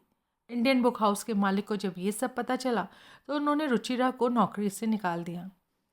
उसने चित्रा की लिखी कोई पुरानी किताब तो नहीं ली, पर उसको एक नई किताब लिखने के लिए कुछ एडवांस रॉयल्टी दी। चित्रा को इस बात से कोई दिक्कत नहीं थी। अब फाइनली ऐसा लग रहा था कि 2017 में उसकी अपनी किताब आ जाएगी। पिछले साल चित्रा के बिना बताए जाने की वजह से सुदीप थोड़ा सा परेशान हुआ था, लेकिन वो ज़िंदगी की जिस स्टेज में था वहाँ कुछ भी उसे एक हद से ज़्यादा परेशान नहीं कर पाता था। ज़िंदगी एक हद तक ही परेशान करती है, उसके बाद वो खुद ही हाथ थाम लेती है। ज़िंदगी ताश के पत्ते जैसे ही भरोसे का खेल है। जिनको होता है वो परेशान भले दिखें, अंदर से परेशान होते नहीं। इसलिए खेल में पत्ते अच्छे हों या ख़राब, जीतने वाले आखिर ब्लाइंड में भी जीत ही जाते हैं। ज़िंदगी पर ब्लाइंड खेलने जितना भरोसा रखना ताश के पत्ते पर बाजी लगाने जितना आसान होता नहीं। इसलिए लोग हारने से बहुत पहले ही हार चुके होते हैं। तय ये हुआ था कि इस बार सुदीप चित्रा से हिमाचल प्रदेश के धर्मशाला में मिलेगी। चित्रा वहाँ पर Tibetan institute of performing arts में बच्चों के लिए एक वर्कशॉप लेने गई थी। वहाँ उसको 9 दिन रहकर बच्चों को कहानियाँ लिखना सिखाना था। चित्रा को इस काम के लिए पैसे भी मिल रहे थे। जिस लेखक के लिए वो घोस्ट राइटिंग करती थी, असल में आना उसे था, लेकिन वो उस समय बाहर घूमने जा रही थी। चित्रा को बच्चे पसंद भी थे, इसलिए जब चित्रा से वर्कशॉप के लिए पूछा गया तो वो तुरंत मान गई। 9 अक्टूबर को उस वर्कशॉप का आखिरी दिन था, लेकिन मौसम बहुत ख़राब हो जाने की वजह से वर्कशॉप एक दिन के लिए बढ़ा दी गई थी। चित्रा बहुत दिनों से 10 अक्टूबर का इंतज़ार कर रही थी। सुदीप सुबह आने वाला था। बस दिक्कत ये थी कि चित्रा दिन भर धर्मशाला में भटकने का प्लान था, लेकिन उसको उस दिन क्लास लेनी पड़ रही थी। सुदीप जब वहाँ पहुँचा तब ये पता चला कि उसको पूरा दिन बच्चों के साथ स्कूल में गुजारना है। सुदीप का चेहरा पिछले 1 साल में बहुत बदल चुका था। उसको चश्मा लग गया था, बाल हल्के से सफ़ेद थे, बाल थोड़े से बिखरे हुए। वो भी बच्चों के साथ क्लास में पीछे जाकर बैठ गया। क्लास में करीब 20 बच्चे थे। बच्चों की उम्र 8 साल से 14 साल तक की थी। चित्रा के क्लास लेने के तरीके से लग रहा था कि वो यही काम करने के लिए पैदा हुई है। चित्रा से सबकी बहुत अच्छी दोस्ती हो चुकी थी। चित्रा ने क्लास को आखिरी असाइनमेंट दिया कि सब लोग 2 घंटे बिना रुके कहानी लिखेंगे। यह असाइनमेंट देने के बाद चित्रा सुदीप के पास आई तो उसने भी कॉपी और पेन मांगा। बच्चों को लिखता देखकर वो भी अपने बचपन में पहुंच गया था। उसको अपनी आसमान के पार की दुनिया की याद आने लगी थी। उसका भी कुछ लिखने का मन कर गया। हम सबके अंदर एक किताब होती है, वो बात जो चैन से सोने नहीं देती, वो बात जो जागने के बाद ऑफिस के रास्ते में बार बार याद आती है, वो बात जो कॉलेज में बोरिंग लेक्चर के बीच में याद आ जाती है, वो बात जो समंदर के किनारे टहलते हुए सबसे पहले आकर पैर से टकराती है। वो बात जो किसी पहाड़ी रास्ते पर किसी छुट्टी के दिन बार बार पेड़ से झांकती है, वही बात ही तो आपकी कहानी है। वो कहानी जो सबके दरवाजे पर कभी ना कभी खटखटाती ज़रूर है, लेकिन उस आवाज़ पर ध्यान न देने की वजह से एक दिन वो आवाज़ चुप हो जाती है और कहानी पूरी होते हुए भी कहानी अधूरी छूट जाती है। 2 घंटे होने से 15 मिनट पहले जब घंटी बजी तब सुदीप को ऐसा लगा कि जैसे वो किसी मेडिटेशन से उठा हो। उसको लगा कि वो लिख क्यों नहीं रहा था। उसके पूरे रास्ते की थकावट जैसे एक झटके में ख़त्म हो गई। चित्रा क्लास ख़त्म करके एक एक बच्चे से गले मिलकर उनको अपनी लिखी हुई कहानी उसे ईमेल करने के लिए बोल रही थी। सुदीप अब भी अपनी लिखी हुई उस दुनिया में था, उस दुनिया में जैसे जादू से सब कुछ ठीक हो गया हो। जाने से पहले सब बच्चों ने चित्रा के साथ एक फ़ोटो खिंचवाने की ज़िद की। ये फ़ोटो सुदीप ने अपने मोबाइल से खींची। इतने में एक छोटी सी बच्ची आ गई और बोली, अंकल आपके साथ भी फ़ोटो खिंचवानी है। सुदीप ने पहले तो मना किया, लेकिन बच्ची के बार बार ज़िद करने पर वो टाल नहीं पाया। बच्चों ने सुदीप को चित्रा के पास खड़ा कर दिया। ये इकलौती फ़ोटो थी जिसमें चित्रा और सुदीप साथ थे। दुनिया के किसी कागज़ पर उनका नाम साथ नहीं था। वे अभी तक गिनकर 20 दिन भी साथ नहीं रहे थे। क्लास से निकलकर चित्रा सुदीप के पास आई। सुदीप अब भी अपनी कहानी में और पहाड़ों में खोया हुआ था। स्कूल से निकलकर उन्होंने धीमे धीमे चलना शुरू किया। तो क्या? मेरे पास एक गुड न्यूज़ है। दोबारा शादी कर रही हो? नहीं। फिर? 2017 में मेरी पहली किताब आ रही है और मुझे रॉयल्टी के पैसे एडवांस मिले हैं। क्या बात है! I am so happy for you. Sudeep ने चित्रा को गले लगा लिया। गले लगे हुए चित्रा ने कहा, फाइनली। सुदीप ने प्यार से चित्रा के सर पर हाथ सहलाकर उसके सारे बाल खराब कर दिए। किताब आते ही बेस्ट सेलर हो जाओगी तुम। तब कहाँ पहचानोगी तुम मुझको, द चित्रा पाठक। पहचानूंगी कैसे नहीं? नहीं, राइटर का कोई भरोसा नहीं करना चाहिए। तुम भूल जाओगी। कभी फ़ोन भी करूँगा तो बोलोगी, कौन सुदीप? चुप करो, मैं बहुत खुश हूँ। तुम सबसे पहले इंसान हो जिसको ये बता रही हूँ। एक खुशखबरी मेरे पास भी है वैसे। क्या? सुनैना से शादी कर रहे हो? नहीं, सुनैना और अभिजात शादी कर रहे हैं। लेकिन अभिजात तो तुम्हारा दोस्त था ना? हाँ, दोस्त था, दोस्त है, चलता है लाइफ में। तुम जा रहे हो शादी में? नहीं, मुझे नहीं बुलाया है। खैर, तुम खुशखबरी देने वाले थे। हाँ, वो तो मैं भूल ही गया। खुशखबरी ये है कि जो रिटायरमेंट में 35 की उम्र में लेने वाला था, वो मैं अभी 32 में ले रहा हूँ। नई कंपनी को बड़ा कर दिया है, लेकिन अब वही सब कुछ बार बार करने का मन नहीं है। ये कहते हुए सुदीप ने हाथ चित्रा के कंधे पर रख दिया। वे बात करते हुए थोड़ा सा बाहर निकल आए थे। आसपास का व्यू बहुत अच्छा था। सुदीप रुक कर पहाड़ों को आसमान को अपनी आंखों में भरने लगा। यहाँ से थोड़ा आगे मैजिक व्यू कैफ़े है, बहुत अच्छी चाय मिलती है वहाँ। अच्छा, खैर तुम सही में रिटायर हो रहे हो? हाँ, बस हो गया मेरा। करोगे क्या? ना तुमने शादी की ना बच्चे। पता नहीं क्या करूँगा। तुम्हारे केस का क्या चल रहा है? केस चल रहा है।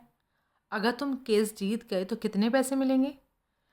कंपनी की उस समय की वैल्यू पर है, लेकिन फिर भी गई से गई हालत में 240 करोड़ के ऊपर ही मिलना चाहिए। मैजिक व्यू कैफ़े आ चुका था। ओल्डेस्ट चाय shop since 1984। Magic view cafe के नीचे लिखा था। बहुत ही छोटा सा कैफ़े था। ट्रैक पर आए हुए लोग वहाँ सुस्ता रहे थे। वहाँ पहुँचने वाले किसी भी लड़के को या लड़की को कोई जल्दी नहीं थी। ना ही ऑर्डर देने वाले को जल्दी थी और ना ही ऑर्डर लेने वाले को। इस दुनिया की आधे से ज़्यादा परेशानियों की वजह एक ही है, जल्दबाजी। चित्रा और सुदीप को ना दोस्ती की जल्दी थी ना ही प्यार की। ये कहानी अगर केवल दोस्ती की होती तो वो ऐसे बार बार मिलते ही नहीं। अगर ये कहानी प्यार की होती तो ये दुनिया की सबसे बोरिंग कहानी होती। मैं पूरी लाइफ में अगर सारी किताबें भी बेस्ट सेलर लिख दूँ ना, तो भी कभी 240 तो क्या 24 करोड़ भी नहीं बना पाऊंगी। चित्रा ने चाय का ऑर्डर देते हुए कहा। सुदीप अब भी व्यू का मज़ा ले रहा था। चित्रा, अगर मान लो तुम्हें एक भी पैसा ना मिले, तुम्हारी एक भी किताब ना बिके, तो क्या तुम लिखना छोड़ दोगी? नहीं, मैं तो फिर भी लिखूंगी। तो बस फिर पैसे का मत सोचो। मैंने अपनी कंपनी इसलिए नहीं बनाई थी कि मैं करोड़पति हो जाऊंगा। चाय आ चुकी थी।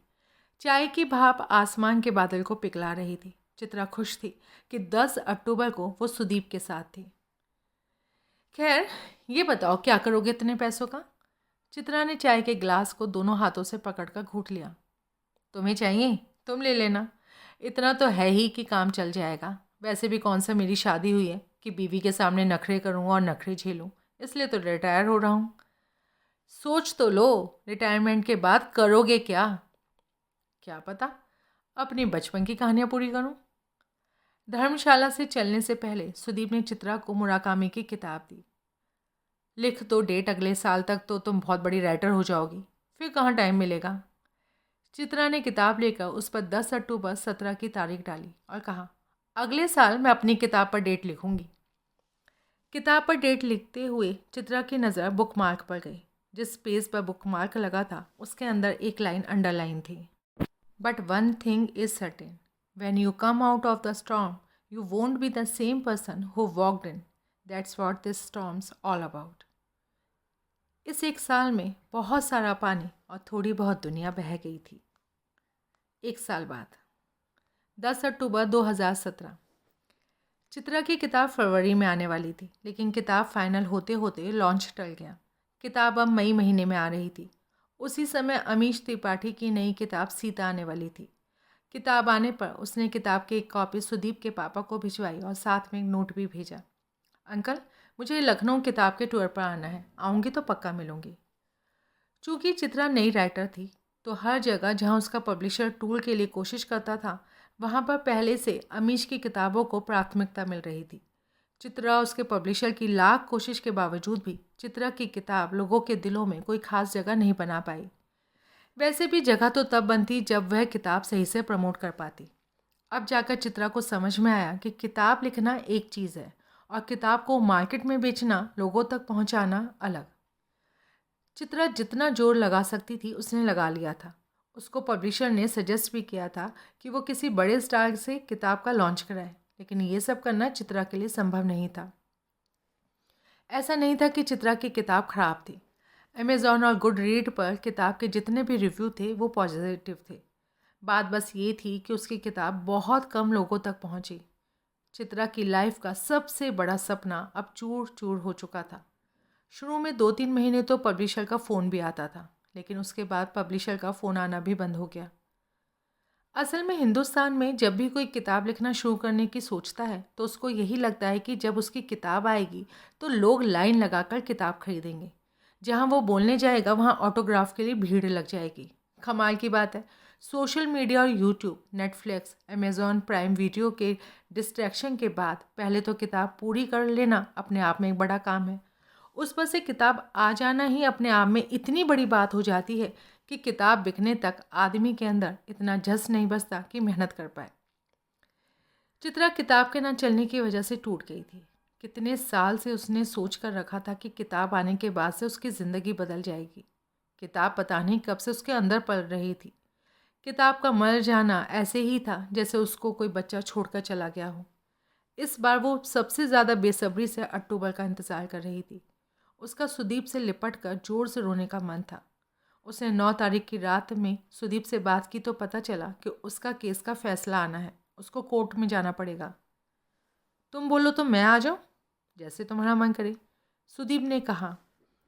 उसने ना किताब के बारे में कुछ पूछा, ना ही चित्रा का हाल लिया।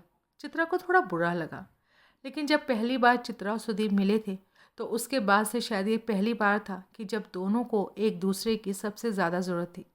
चित्रा ने फ़्लाइट बुक की और वो सीधे ही कोर्ट पहुंची। सुदीप कोर्ट में अपने फैसले का इंतज़ार कर रहा था। आज ही उसकी लाइफ का सबसे बड़ा फैसला आना था। इस बड़े फैसले के मद्देनज़र मीडिया की अच्छी खासी भीड़ इकट्ठा थी। हालांकि सुदीप अब किसी भी सोशल मीडिया के प्लेटफॉर्म पर नहीं था। 1-2 रिपोर्टर्स ने उसका व्यू जानने की कोशिश की, लेकिन सुदीप ने कोई भी जवाब नहीं दिया। सुदीप कोर्ट रूम के बाहर बेंच पर बैठा इंतज़ार कर रहा था। सुदीप ने आज अपनी कंपनी बुक माई ट्रिप की टी शर्ट पहनी हुई थी।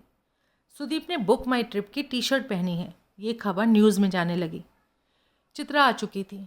वो चुपचाप आकर सुदीप के पड़ोस में बैठ गई। बेंच पर बैठे बैठे सुदीप ने चित्रा को गले लगा लिया। सुदीप के वकील ने खबर दी कि अब से 20 मिनट बाद फैसला आ जाएगा।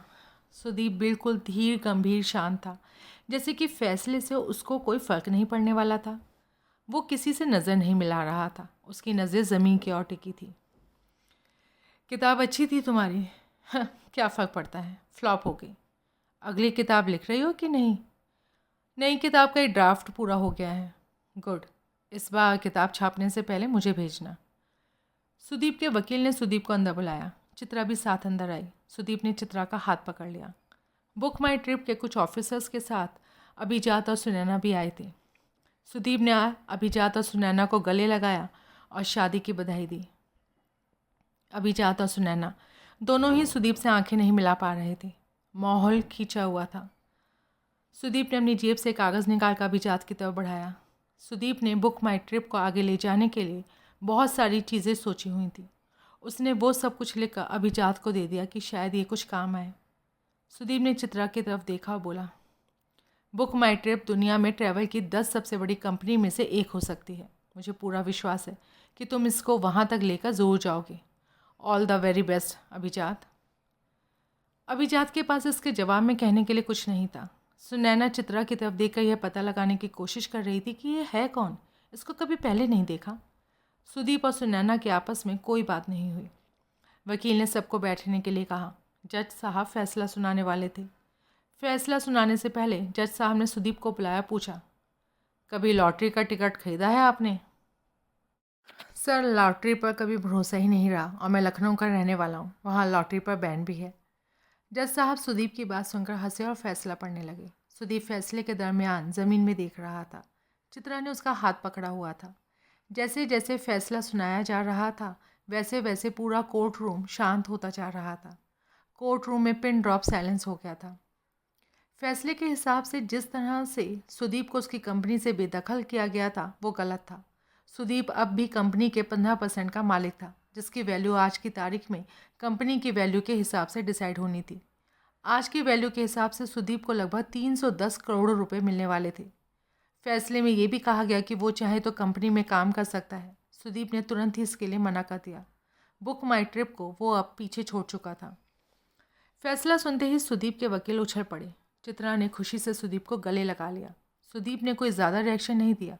वो उठकर अभिजात के पास गया, उससे हाथ मिलाया। अपनी जेब से प्रेस के लिए स्टेटमेंट निकालकर उसने अपने वकील को दे दिया। वो अब इतने पैसों का क्या करेगा? क्या वो कोई नई कंपनी डालेगा? इसको कोई भी जवाब किसी के पास नहीं था। सुदीप एक बार फिर से हीरो था। बहुत दिनों बाद इतने कैमरे उसके पीछे भाग रहे थे और वो नो कमेंट्स बोलकर वहाँ से निकल गया। अगले दिन सुबह न्यूज़पेपर की हेडलाइन थी कि सुदीप यादव ने अपने कुल रुपयों का 80% 2 हिस्सों में बांट देने का वादा किया है। पहला 40% का हिस्सा यानी कि 121 करोड़ रुपए कंपनी के शुरुआती लोगों को मिलेंगे और दूसरा 40% का हिस्सा दान में कुछ एक एनजीओ को मिलेगा। बचे हुए 20% उसने अपने पास रख लिए। अपने प्रेस स्टेटमेंट के आखिरी लाइन में सुदीप ने लिखा था, I am just 32 and it's too early in life to get serious about money.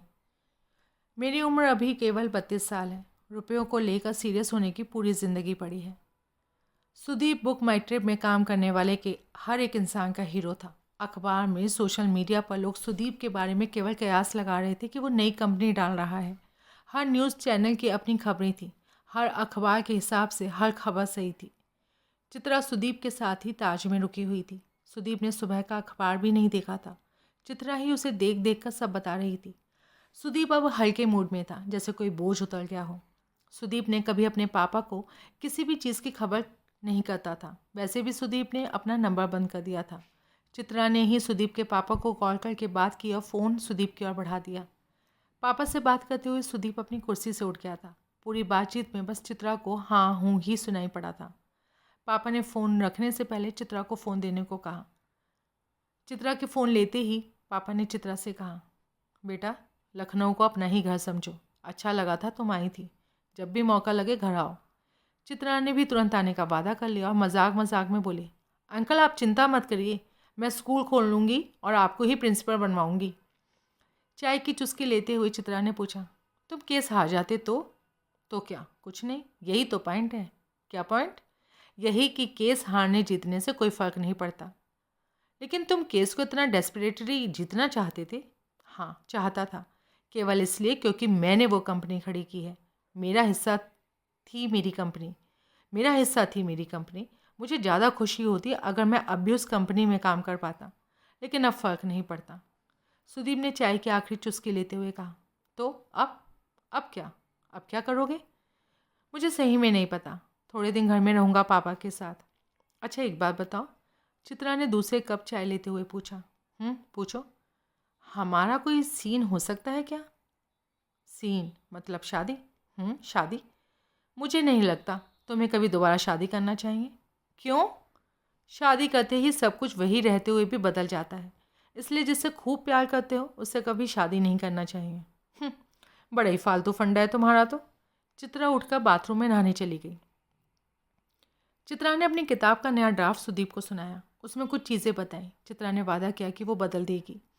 उस पूरे दिन वे बस एक दूसरे के साथ कमरे में लेटे रहे, जैसे ये दुनिया का आखिरी दिन हो। उनकी आंखें कुछ देर के लिए कमरे की छत हो गई, कुछ देर के लिए कमरे की खिड़की, और कुछ देर के लिए बांद्रा के समुंदर में डूबते हुए सूरज में पिघलती हुई शाम हो गई। उनके हाथ की छोटी उंगलियों ने मिलकर रात के तारे गिने। जब सोच लेना कि क्या करने वाले हो तो बताना, चित्रा ने अगले दिन सुबह उठकर एयरपोर्ट के लिए निकलने से पहले कहा। तुम्हें सबसे पहले बताऊंगा। चलो, मेरा तुम्हें एयरपोर्ट छोड़ने जाने का मन है। चलो, पूछना क्या है? वैसे एक चीज़ है, अब मैं चैन से मर सकता हूँ। पागल हो, ये सब बोरिंग बातें मत किया करो। अभी तो लाइफ शुरू हुई है तुम्हारी। बस हो गया। मुझे बचपन से ही कहानियाँ पसंद आती थी जिसमें लास्ट में हीरो कुछ नहीं करता। असल में हम में से ज़्यादातर लोग ऐसे ही हैं जो कभी तो चाह कर कभी ना चाह कर ज़िंदगी में कुछ उखाड़ नहीं पाते। मैं बचपन की कहानी के राजकुमार जैसा तो हूँ नहीं। मुझे मालूम है, अगर मैं एक नॉर्मल लाइफ जीता, एक अच्छे कॉलेज में जाकर एक अच्छी नौकरी करके शादी करता, तो भी मैं इतना ही बोर होता लाइफ से जितना कि अब हूँ। लाइफ को लेकर कितनी नेगेटिव अप्रोच है तुम्हारी? चित्रा ने सुदीप की कोहनी पर हाथ मारते हुए कहा और अपने पर्स से सेब निकाल कर एक बाइट लेकर सुदीप की ओर बढ़ाया। नेगेटिव नहीं है। मुझे ये सब बोरिंग बातें करनी ही नहीं है तुमसे। तुम नॉर्मल होना तब बात करना ये सब। अभी कल तुम इतना बड़ा केस जीते और आज बहकी बहकी बातें कर रहे हो। बचे हुए रास्ते के दौरान चित्रा ने अपना पूरा ध्यान सेब पर लगाया और पूरे टाइम वो सुदीप की हथेली पकड़कर सहलाती रही। चित्रा और सुदीप दोनों के हाथों की छोटी उंगलियां सुदीप और चित्रा से नाराज़ थी। एयरपोर्ट पहुंचकर चित्रा ने कहा, इस बीच अगर दिल्ली आना हो तो मिलना। कोशिश करूँगा। तुम जल्दी से अपनी किताब पूरी करो। सुदीप ने चित्रा को छोड़ने से पहले उसको गले लगाकर उसका माथा चूमा। रास्ते भर चित्रा सोचती रही कि ऐसा तो नहीं वो सुदीप के साथ हमेशा के लिए रह सकती है। वो शायद सही से सोच नहीं रही इस बारे में। फिर दूसरा ख्याल आता कि नहीं नहीं, एक बार वो शादी से बाहर आ चुकी है, दोबारा वही गलती करने का मतलब ही नहीं है। सुदीप एयरपोर्ट से लौटते हुए यही सोच रहा था कि चित्रा से इतनी अच्छी केमिस्ट्री है, इसलिए वो उससे कभी शादी करने का सोचेगा भी नहीं। वो चाहता था कि चित्रा की अगली किताब हिट हो जाए। ऐसा बहुत ही कम होता है कि जब हम दूसरे का केवल और केवल अच्छा सोच पाए। चित्रा और सुदीप के बीच ऐसा ही कुछ था। 2017 इतना भी बुरा साल नहीं रहा। 2017 के दिसंबर तक चित्रा ने अपनी किताब पूरी कर ली थी। सुदीप 10 दिन के लिए नासिक में विपश्यना ध्यान के लिए चला गया था। एक साल बाद 10 अक्टूबर 2018। चित्रा। ये वो साल था जिसका इंतज़ार आज तक चित्रा ने किया था। उसकी किताब मार्च में आई और किताब के आने के साथ ही किताब किसी जादू की तरह बिकना शुरू हो गई थी। किताब आने के 1 महीने के भीतर ही उसको दुनिया भर से बुलावे आने लगे। चित्रा की किताब खास करके 15 से 25 साल वाले लड़के लड़कियों को बहुत पसंद आ रही थी। उसकी किताब के फिल्म राइट्स के लिए मुंबई के बड़े से बड़े प्रोड्यूसर मीटिंग कर चुके थे। उसकी किताब में ऐसा कुछ क्लासिक जैसा नहीं था। वो 15 से 25 साल के पाठक वर्ग को टारगेट करके लिखी गई थी। पूरी दुनिया इस जुगाड़ में था कि कैसे यूथ का अटेंशन कैप्चर किया जाए। चित्रा की ऑनलाइन फॉलोइंग भी बहुत बढ़ गई थी। उसे अखबार से वीकली कॉलम लिखने के ऑफ़र आने लगे थे। 10 अक्टूबर 2018। सुदीप। 10 सितंबर को चीनी कंपनी अलीबाबा के एमडी जैक मा ने अपना रिटायरमेंट अनाउंस किया, जिसकी हेडलाइन थी, Jack Ma prefers to die on the beach then at a work table in Alibaba. उधर सुदीप के अलावा किसी को नहीं पता था कि आखिर वो कर क्या रहा था। वो कुछ दिन लखनऊ में रहता, बाकी दिन अपनी कार लेकर रोड पर ही रहता था। उसने अपनी कार के पीछे साइकिल बांध रखी थी। उसकी कार में कई दिन के खाने पीने के इंतज़ाम से लेकर tent, battery, coffee maker, camera सब कुछ था। उसकी चलती फिरती कार एक छोटा मोटा चलता फिरता घर थी। फिर भी शहर में वो जाकर रुकता जिस शहर में भी वो जाकर रुकता वहाँ शाम को घूमने के लिए साइकिल का इस्तेमाल करता। वो एक साल में करीब 22,000 किलोमीटर कार चला चुका था। उसने अपनी कार से पूरा मध्य प्रदेश, लद्दाख, स्पीति, हिमाचल प्रदेश, उत्तराखंड, मैंगलोर से होता हुआ कारवल बीच। ऐसा कहा जाता है कि कभी रविंद्रनाथ टैगोर को इस जगह ने इंस्पायर किया था। छान मारा। वो अक्सर रास्ते में पड़ने वाले गांवों में जा रुकता, उन गांव वालों के हाथ का बना हुआ खाना खाता। चलने से पहले वो इतना कुछ दे देता कि जिसके घर भी रुक जाता उनकी लॉटरी लग जाती। वो कभी किसी गांव वाले को अपना सही नाम नहीं बताता। कोई कुछ पूछता कि वो क्या करता है तो बता देता कि एक रिपोर्टर है, अखबार के लिए काम करता है। जैसे ही वो ये बोलता कि अखबार के लिए काम करता है, लोग उसे अपनी समस्या सुनाने लगते। उत्तर प्रदेश के गांव में वो रुका तो उसे पता चला कि वहाँ के कुछ लड़कों ने जंग की बात का नाम का अखबार शुरू किया है। उस अखबार का मॉडल ये था कि आप जैसे शादी का ऐड पेपर में देते हैं वैसे ही आप कुछ मामूली रुपए देकर अखबार में अपनी शिकायत दे सकते हैं। इसके लिए पैसे बहुत ही कम मिल पाते और वो लेते भी बहुत कम थे। लोग इस अखबार में बहुत छोटी छोटी समस्याएं लेकर आते, जैसे कि किसी गांव में मास्टर साहब बच्चों को पढ़ाने नहीं आए, किसी ब्लॉक में पानी नहीं आ रहा, कहीं पर सड़क टूट गई। इस अखबार का असर बहुत तेज़ी से हो रहा था। इस अखबार में केवल गांव की शिकायतें ली जाती। यह अखबार हर जिले के सारे अधिकारियों तक जाता। इस अखबार की वजह से बहुत से परिवर्तन आ रहे थे। उसने बिना अपनी पहचान बताए उस अखबार को 50 लाख रुपए दे दिए। सुदीप पहली बार इंडिया से निकलकर भारत को समझ रहा था। रास्ते में ना जाने कितने लोगों को उसने लिफ्ट दी थी, ना जाने कितने ट्रक वाले उसके दोस्त हो गए थे। ये ज़िंदगी जो वो जी रहा था एक सपने जैसी थी। वो अपने साथ एक डायरी हमेशा रखता था जिसमें दिन भर में कोई एक नई चीज़ जो उसके साथ हुई होती उसके बारे में लिखता। जितनी देर वो रोड पर होता उतनी देर दुनिया का कोई पास्ट, कोई फ्यूचर नहीं होता। वो बस वही होता रोड पर। उसको अपने फ्यूचर की कोई चिंता थी नहीं और अपने पास को तो वो बहुत पीछे छोड़ आया था। सुदीप 10 अक्टूबर को दिल्ली पहुंच रहा था। 10 अक्टूबर 2018 दिल्ली। 10 अक्टूबर को चित्रा की नई किताब का cover launch Oxford book store Delhi में था।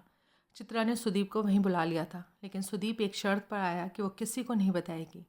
सुदीप की दाढ़ी बहुत बड़ी हुई थी, जीन्स बिल्कुल खिस चुकी थी।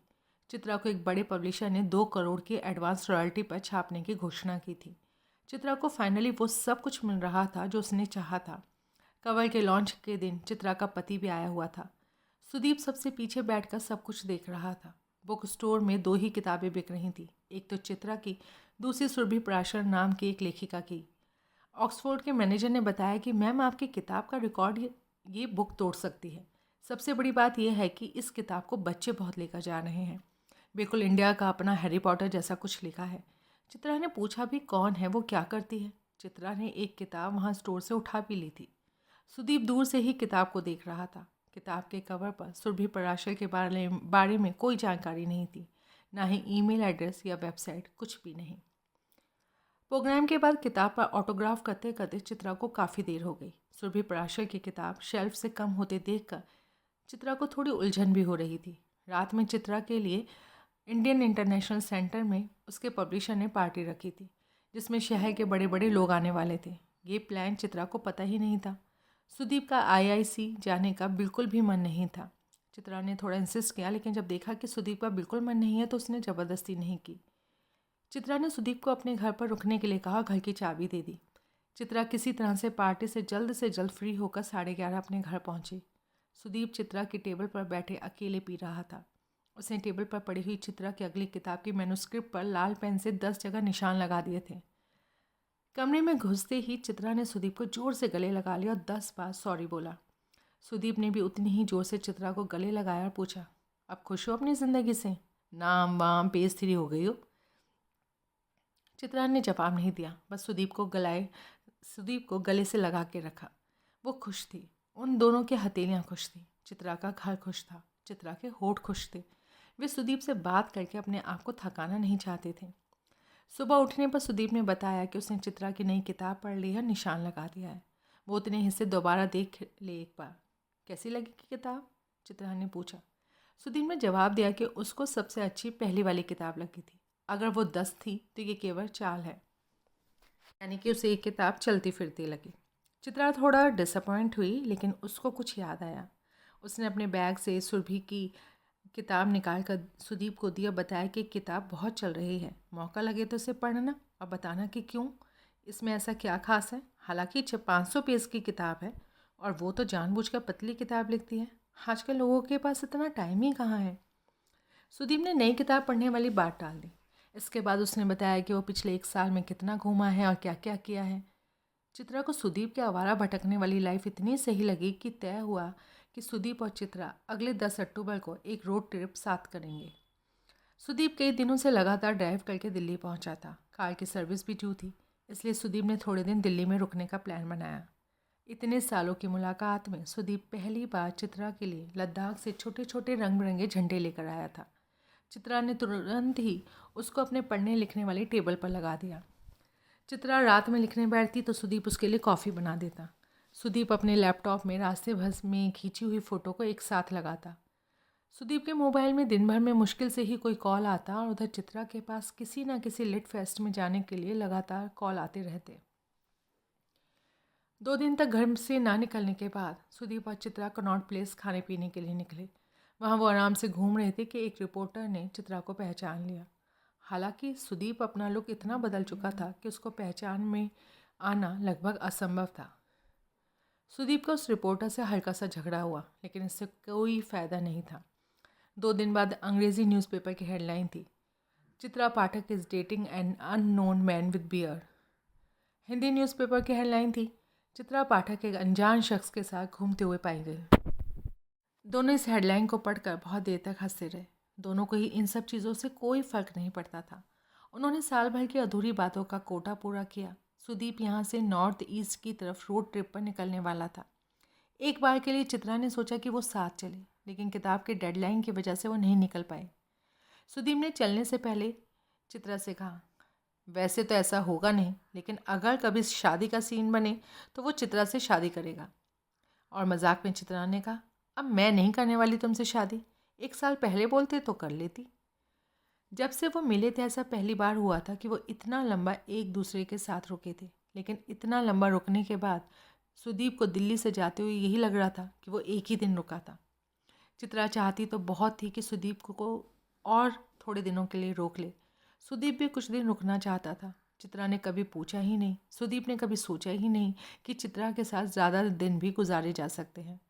चित्रा कहीं ना कहीं सुदीप पर आकर ठहर गई थी।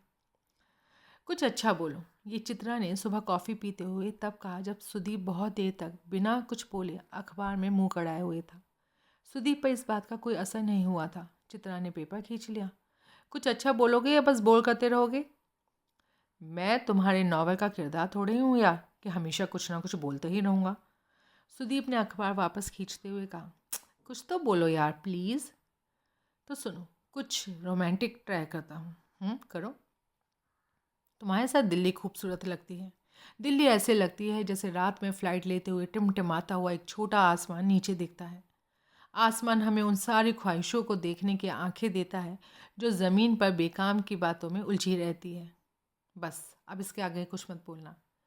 चित्रा सुदीप की ओर देखने लगी। वो इस मोमेंट को फ्रीज़ करने की नाकाम कोशिश कर रही थी। उस वक्त दोनों चुप थे, लेकिन दिल्ली शहर, सुदीप का हाथ, चित्रा की उंगलियां सब कुछ शोर कर रहे थे। ये खुशी और उदासी के बीच में एक बहुत छोटी सी खाली जगह थी। चित्रा सोशल मीडिया की अपनी हर तस्वीर में जितना खुश दिखती थी, अगर उसका 5% भी सही से खुश होती तो सुदीप का भी उसकी ज़िंदगी में इतना लंबा टिका ही नहीं होता। इसके बाद सुदीप ने चित्रा से कुछ नहीं बोला, लेकिन चित्रा के जाने के बाद अपनी डायरी में नोट कर लिया कि अगले साल वो चित्रा को लिख कर सरप्राइज़ देगा। उसने डायरी में लिखा, हमें हमेशा आसमान होने का सोचना चाहिए। आसमान के उस तरफ इसलिए कभी नहीं दिखता क्योंकि कोई ये नहीं चाहता कि हम अपना आसमान खोज पाएँ। मैं तुमसे सब बोल देता हूँ, तुम मुझसे सब बता देती हो। ये बात मुझे कुछ खास नहीं लगती। हम सब अपनी ज़िंदगी में ऐसे 2-4 लोगों से टकराते ही हैं। इतनी बातें तुम्हें बोलने का मन नहीं करता। तुम्हें पता ही है कहीं किसी पहाड़ पर किसी कमरे की खिड़की के पास वाली छोटी सी टेबल हमारे पैर पर पैर रखकर जी भर सुस्ताने का इंतज़ार कर रही है। आखिरी बात, प्यार तुम्हें होगा नहीं, क्योंकि तुम मेरे जैसी हो और यही मेरा डर है। कुछ साल कभी कभी एक मिनट के जैसे तेजी से फिसलते जाते हैं। ये वही साल था। एक साल बाद 10 अक्टूबर 2019। 2019 की शुरुआत में सुरभि पराशर की दूसरी किताब आई और चित्रा की भी दूसरी किताब आई। दोनों किताबों ने धूम मचा दी। इस बीच चित्रा को इंग्लिश के सबसे बड़े पेपर ने 15 दिन में एक आर्टिकल लिखने का ऑफ़र दिया। वो तुरंत तैयार हो गई। उसके आर्टिकल बहुत ही खतरनाक, बहुत ही कंट्रोवर्शियल होते थे। उधर बिना किसी पीआर, बिना किसी मार्केटिंग के सुरभि पराशर की किताबें बिकती ही जा रही थीं। बच्चों ने जैसे हैरी पॉटर को छोड़कर सुरभि पराशर को पढ़ना शुरू कर दिया था। सुरभि का कभी कोई इंटरव्यू नहीं आया था। चित्रा की किताब अगर 30 लाख बिकती थी तो सुरभि की 20 लाख, लेकिन ये भी बहुत अधिक था। ये जानते हुए भी कि सुरभि पराशर कभी किसी इवेंट में नहीं जाती, कभी कोई मार्केटिंग नहीं करती। चित्रा ने पिछले साल 10 अक्टूबर को ही अपनी किताब अनाउंस की थी कि वो किताब बहुत चली थी। वो 10 अक्टूबर को अपने लिए लकी मानती थी। चित्रा के पब्लिशर ने ये जानकारी दी थी कि उसकी किताबें लखनऊ, बनारस, इलाहाबाद में बहुत लोग पढ़ते हैं, इसलिए इन शहरों का एक टूर प्लान किया गया। उसने इस बार किताब के कवर को पहले लखनऊ से लॉन्च करने का सोचा। फिर उसको ख्याल आया कि पिछले साल वो सुदीप को सही से टाइम नहीं दे पाई थी। उसको अक्सर सुदीप की कमी खलती थी। चित्रा से आधी दुनिया बात करना चाहती थी, लेकिन किसी से भी बात करके उसको सुकून नहीं मिलता था। अपने फैंस से वो ज़्यादा बात ही नहीं कर पाती। उसको लगता था कि जब सब लोग उसको जान जाएंगे तो लाइफ में मज़ा आना शुरू हो जाएगा, लेकिन हुआ उसका उल्टा। वो एक अजीब सी बेचैनी में थी। उसने डिसाइड किया कि इस साल 10 अक्टूबर वह सुदीप के लिए बचा कर रखेगी। उसने किताब के कवर का लॉन्च 9 तारीख को बनारस हिंदू यूनिवर्सिटी में प्लान किया। चित्रा ने सुदीप से पूछा तो पता चला कि उसका भी मन है बनारस आने का। तय समय के हिसाब से सुदीप वहाँ पहुँच गया। 10 की सुबह उठकर दोनों 80 घाट पर गए। पता नहीं कहाँ ये सुदीप को वही बाबा दिख गए। वे उसके पास आए और चाय पिलाने के लिए बोला। सुदीप ने बाबा को चाय पिलाई। बाबा एक कुल्हड़ चाय पीने के बाद बोले, एक और चाहिए। सुदीप ने चाय वाले को एक और कुल्हड़ चाय पिलाने का इशारा किया। कुछ बेचैनी कम हुई तेरी? सुदीप थोड़ा सा चौंका और कुछ सोचकर बोला, सब ठाट पड़ा रह जावेगा जब लात चलेगा बंजारा।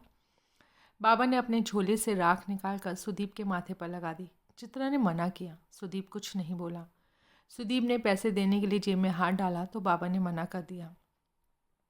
बाबा ने नाव वाले को इशारा करके बोला, साहब को मणिकर्णिका घाट घुमा दो।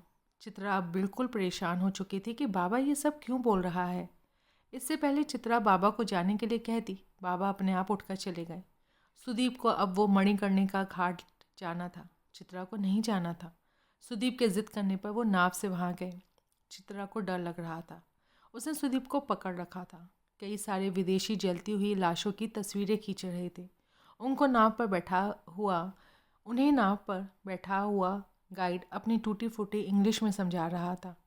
In India this is not end of life, it is part of life. Banaras में इतना ब्रह्म ज्ञान सभी को था। लाश के पीछे चाय की दुकान थी जिस पर लिखा था, खाली ना बैठे और गाली ना दें। वही दुकान पर खाली बैठे कुछ बूढ़े मोदी को, कुछ राहुल गांधी को, कुछ योगी आदित्यनाथ को गाली दे रहे थे। उनको चाय का घूंट लेते हुए कोई फ़र्क नहीं पड़ रहा था कि सामने लाशें जल रही हैं। चाय की दुकान पर कुछ थके हुए लोग बैठे थे जो अपने किसी करीबी की लाश जलते हुए देख रहे थे।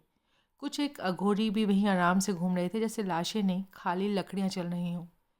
एक परिवार के 2 लोग एक साथ एक एक्सीडेंट में मरे थे। उनके रिश्तेदार लकड़ी पर 2 लाशों का डिस्काउंट मांग रहे थे। लकड़ी वाला एक भी पैसा कम करने को तैयार नहीं था। एक 7 साल का लड़का अपने बाप की लाश जला रहा था। वहीं पड़ोस में एक 65 साल का आदमी अपने 35 साल के लड़के की लाश जला रहा था। यह बातें कितनी उदास थी। मणिकर्णिका घाट पर उतनी उदासी लगती नहीं थी। अंतिम संस्कार तक की प्रक्रिया इतनी थकाने वाली होती है कि ज़्यादातर लोगों के आंसू भी थक कर सूख जाते हैं। एक के बाद एक लाश जलाई जा रही थी और सामने की दीवार पर लिखा था, माया मरी ना मन मरा, मर मर गए शरीर, कबीरदास। ये सब देखकर सुदीप के अंदर का कुछ हिस्सा पिघल रहा था। उसने जोर से चित्रा का हाथ पकड़ लिया। चित्रा बार बार नाव वाले को वहाँ से जाने के लिए बोल रही थी, लेकिन सुदीप ने उसको रोक रखा था। कुछ देर तक पूरा घाट अपनी आंखों में उतारने के बाद सुदीप ने चित्रा से कहा, मुझे अभी पापा से मिलना है। वहाँ से निकलते ही सुदीप और चित्रा लखनऊ के लिए निकल गए। उनको लखनऊ पहुँचने में शाम के करीब 7 बज गए। पूरे रास्ते उनके आपस में बहुत कम बात हुई। वे आपस में इतनी बातें कर चुके थे कि उनको एक दूसरे की खामोशी खलती नहीं थी। पापा ने सुदीप की पसंद के हिसाब से खाना बनवा दिया था। सुदीप ने पापा और चित्रा को सामने बिठाया और टेबल पर सुरभि पराशर की किताब रखते हुए बोले, आप दोनों में से मैं कुछ छुपाना नहीं चाहता, ये मैंने लिखी है। चित्रा कुछ रिएक्ट करती इससे पहले पापा ने कहा, मुझे लगा ही था ये तू ही है। चित्रा ने चौंकते हुए पूछा, क्यों लगा था आपको? सुदीप के पापा ने सुदीप की माँ की फ़ोटो की तरफ देखते हुए कहा, क्योंकि सुदीप की माँ का नाम सुरभि पराशर है। सुदीप अपने पापा से गले लगाकर बच्चों जैसा रो रहा था और चित्रा उन दोनों को देखकर। सुदीप ने पापा के गले लगे हुए कहा, माँ के जाने के बाद मैं आपसे नफ़रत करने लगा था, मुझे माफ़ कर दीजिए। मैं हमेशा आपसे भागता रहा, घर से भागता रहा।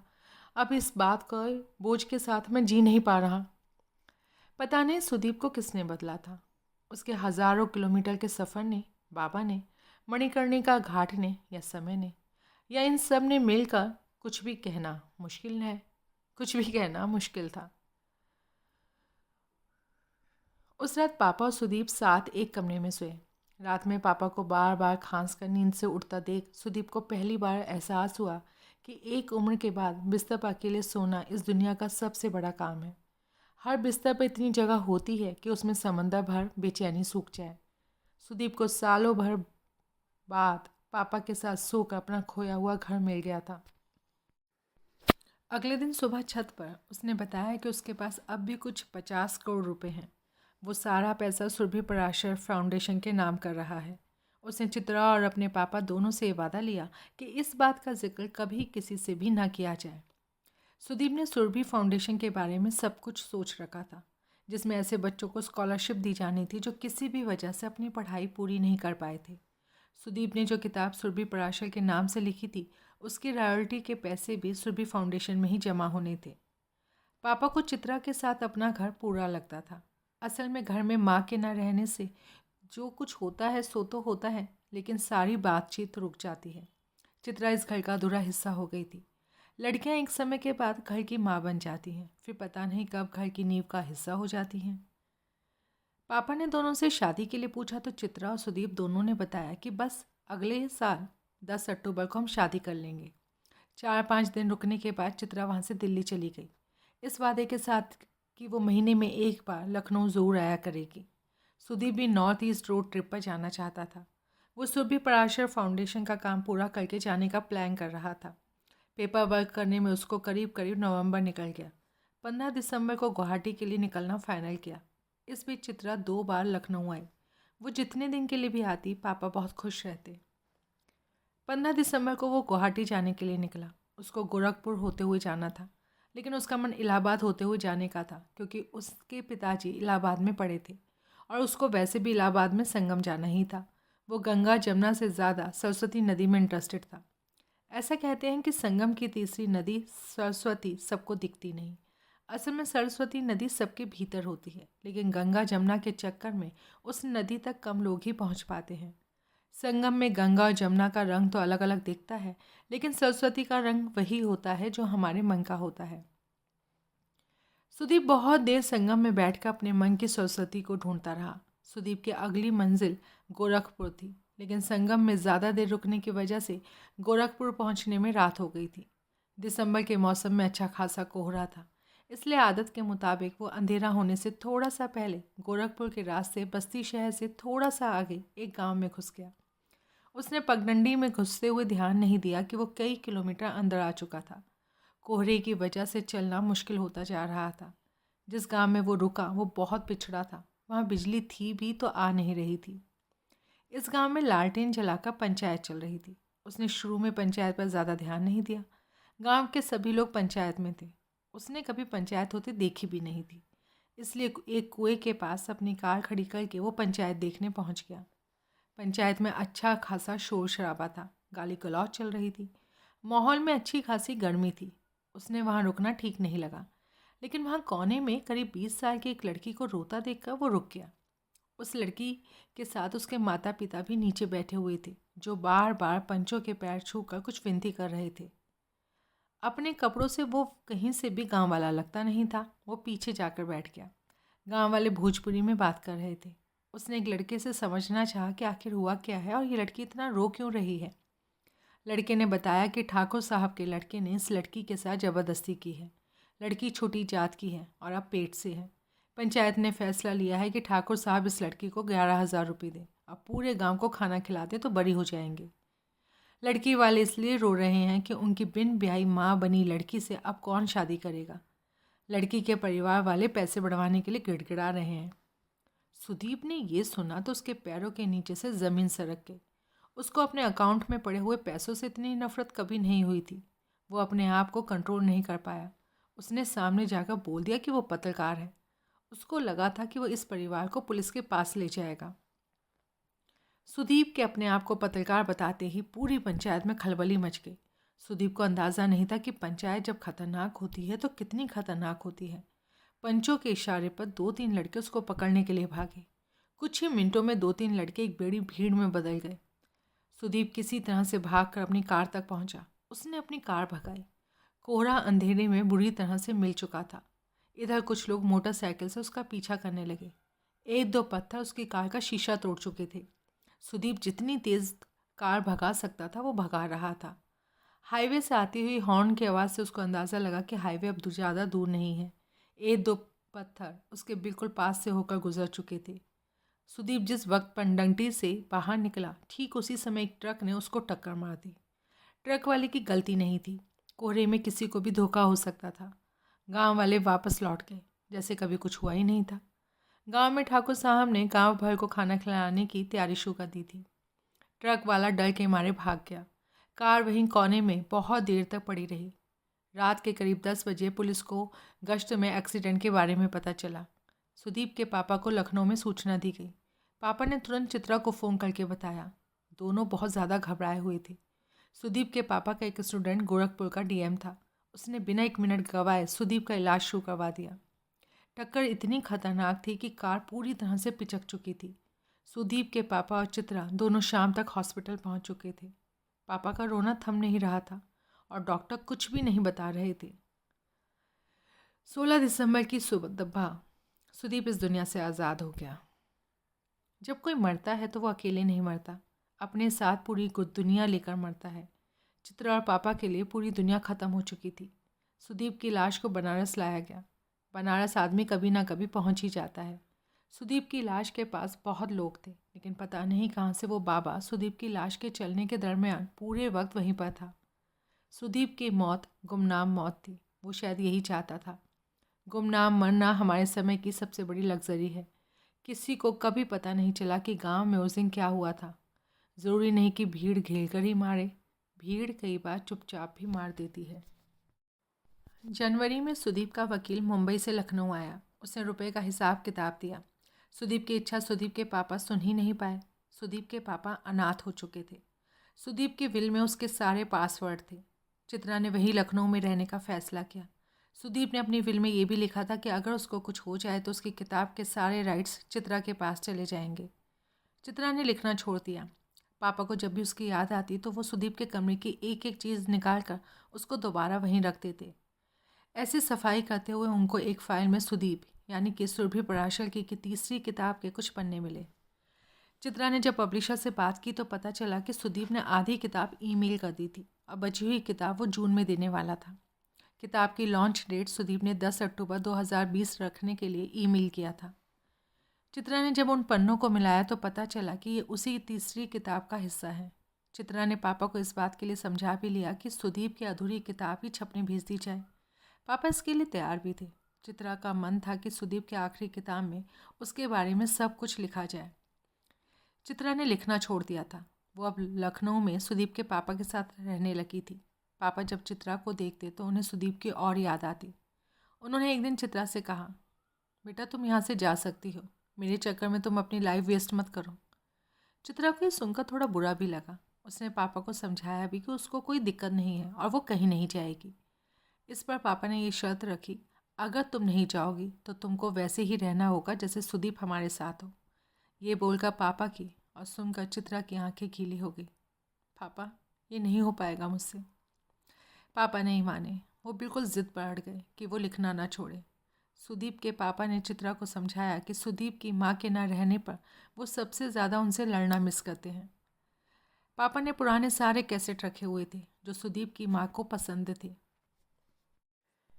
चित्रा ने पापा की बात मानकर अपनी ज़िंदगी को आसान करना शुरू कर दिया। उसने लिखना शुरू किया और सुदीप की बची हुई किताब पूरी कर ली। साल 2019 में चित्रा को लाखों शिकायतें थी, लेकिन 10 अक्टूबर को वो सुदीप के साथ थी। उस दिन उसे एक भी शिकायत नहीं थी। एक साल बाद 10 अक्टूबर 2020 press conference Delhi. Press conference में चित्रा पाठक ने इस खुलासे से कि उसने सुदीप पराशर की किताब लिखी है, सब लोग सकते में आ गए। चित्रा ने अपने बैग से सुदीप यानी कि सुरभि पराशर की तीसरी किताब सबको दिखाई और ये भी बताया कि किताब अब से एक हफ्ते बाद मार्केट में आ जाएगी। इस किताब पर सुरभि पराशर का नाम तो होगा ही, साथ में सुदीप यादव भी लिखा होगा। सुदीप की पुरानी किताबों के अगले प्रिंट पर सुरभि पराशर के साथ सुदीप का नाम आ जाएगा। चित्रा रुकी नहीं।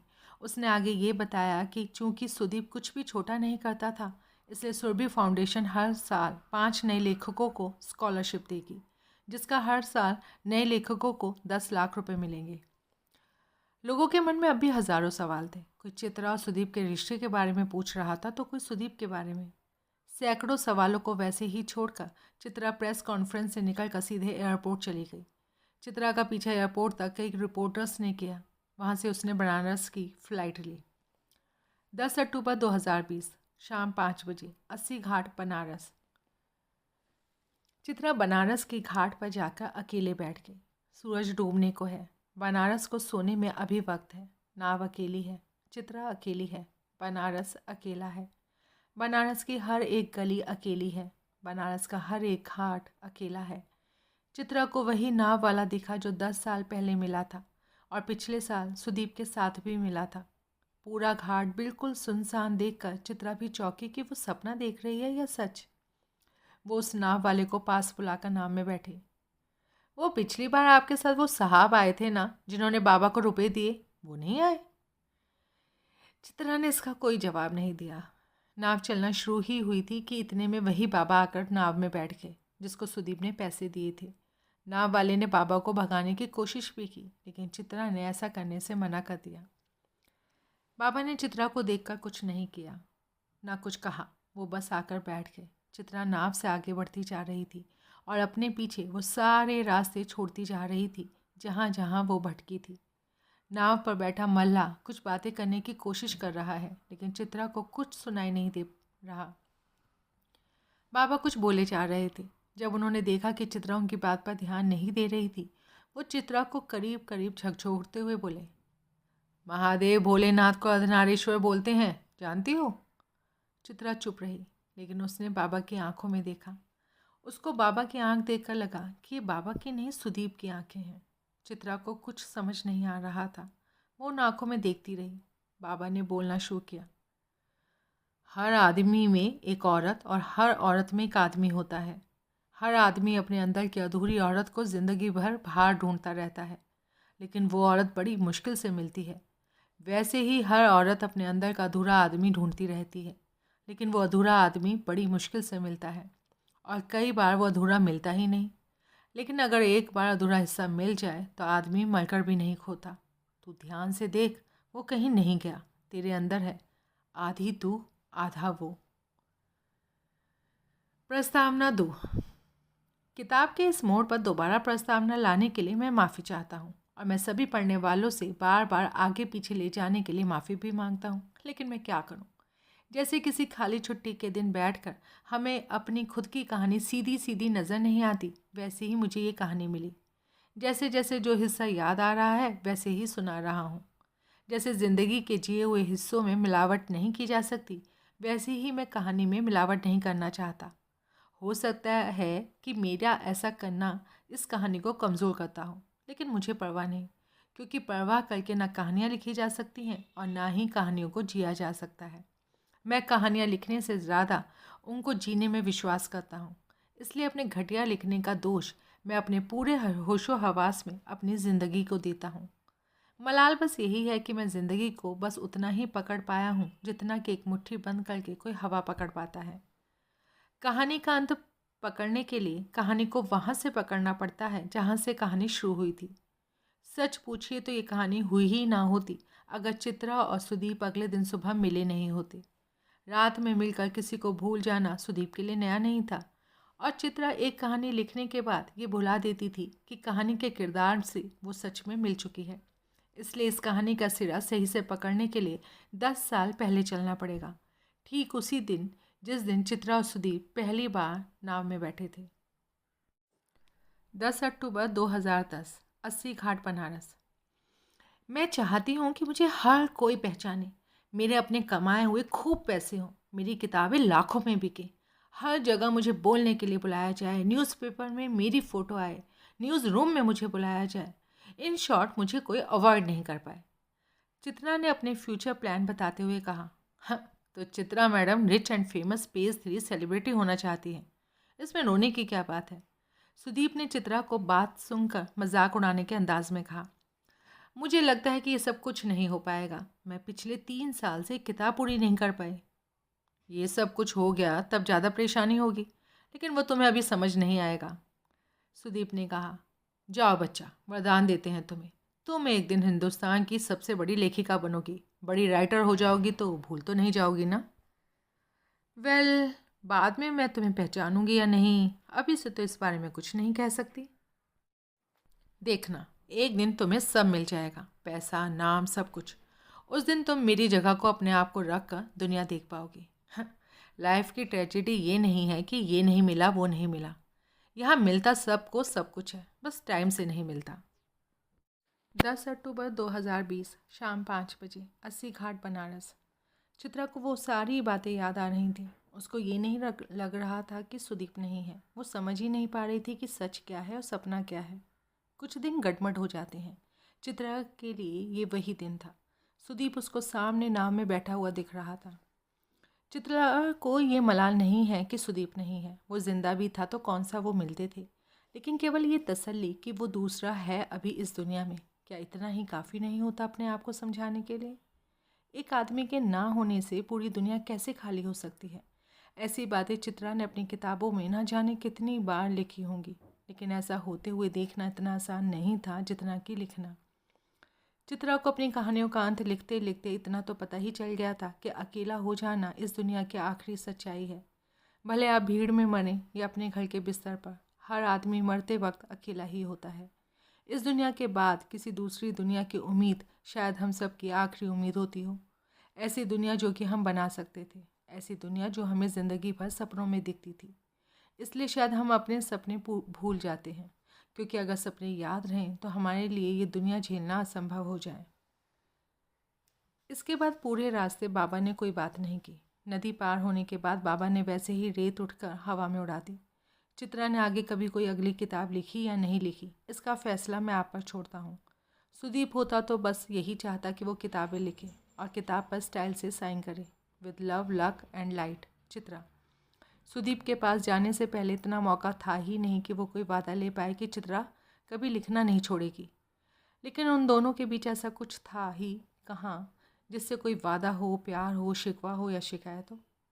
हर वो लड़की जो चित्रा हो सकती थी वो किताब नहीं लिखती। हर वो लड़का जो सुदीप हो सकता था वो गुमनामी में जीना मरना नहीं चाहता। दुनिया वैसी उदासी नहीं चाहती, ज़िंदगी अकेलापन नहीं चाहती, कोई वैसा कुछ नहीं चाहता जैसा होता है।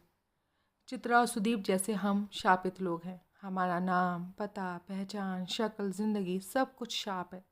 मैं भी कहानी ऐसे ख़त्म नहीं करना चाहता, लेकिन मेरे हाथ से ये दोनों बहुत पहले ही छूट गए थे। मैंने सुदीप और चित्रा की कहानी क्यों लिखी, इसका कोई जवाब नहीं है सिवाय इसके कि सुदीप और चित्रा के बीच ऐसा रिश्ता था जिसका नाम प्यार या दोस्ती रखा जा सकता हो। मैं इतना अच्छा नहीं लिखता कि इस रिश्ते का कोई नाम कर सकूं, या मैं कोई किताब या फिल्म का नाम बता सकूं कि चित्रा और सुदीप उस कहानी के किरदार जैसे थे। हम सब के अंदर का एक हिस्सा चित्रा और सुदीप जैसा ही है, जो किसी के जैसा नहीं है, जो किसी के जैसे जीना नहीं चाहते हैं। सुदीप को मैंने मारा नहीं, उसको मरना ही था। चित्रा को मैंने वो सब कुछ दिया जो वो चाहती थी, सिर्फ इसलिए ताकि आपको बता पाऊँ कि सब कुछ मिल जाने से कुछ भी नहीं मिलता। हम जिस कहानी का हिस्सा हैं उसे शायद कोई लेखक कभी मिले ही नहीं। यही शायद इस दुनिया की सबसे बड़ी ट्रेजेडी है कि हमारी कहानी सुनाने वाला कोई होगा ही नहीं। कोई कभी जान ही नहीं पाएगा कि हमारे मन में आखिर था क्या, हम थे कौन। ये सवाल हमारे साथ ही चला जाएगा। कुछ लोग बोल देंगे बड़ा अच्छा आदमी थे या बड़ी अच्छी औरत थी। बस बस सबकी कहानी इतनी ही है। मैं इतनी बातें क्यों लिख रहा हूँ? हम इतना उदास क्यों हैं? ज़िंदगी ऐसी क्यों है? सब कुछ इतना ख़राब क्यों है? दुनिया के बाद क्या है? इतना भटकने का हासिल क्या है? इन सवालों के साथ ही मुझे अब रुकना पड़ेगा, क्योंकि चित्रा अकेली है। वो थोड़ी देर चुप रहना चाहती है। मैं थोड़ी देर चित्रा के साथ चुप हो जाना चाहता हूँ। जितनी देर वो चुप है उतनी देर सुदीप वहीं उसके पास है। ऐसे भी दुनिया में इतना शोर है कि किसी को कहानी सुन पाना अपना हाल बताने जैसा है। पूछता हर कोई है, सुनना कोई नहीं चाहता। सुदीप के पास चित्रा थी, चित्रा के पास सुदीप। कुछ रिश्ते खुशबू जैसे होते हैं, बांधते ही बासी हो जाते हैं। चित्रा के लिए सुदीप बासी ना हो जाए, इसलिए उनको बार बार मिलना और बिछड़ना पड़ा। मैं जानबूझकर ये कहानी अधूरी छोड़ रहा हूँ ताकि आप अपने हिस्से की वो कहानी पूरी कर पाएँ जो कभी किसी कागज़ पर नहीं छपेगी। कुछ कहानियाँ लेखक पूरी नहीं करना चाहता, क्योंकि वैसी कहानियाँ पूरी होते ही दिल दिमाग उंगलियों से हट जाती हैं। जब तक कहानी अधूरी रहती है तब तक लेखक और पाठक की उंगलियाँ उन्हें बार बार छूने के लिए बेचैन होती रहती हैं।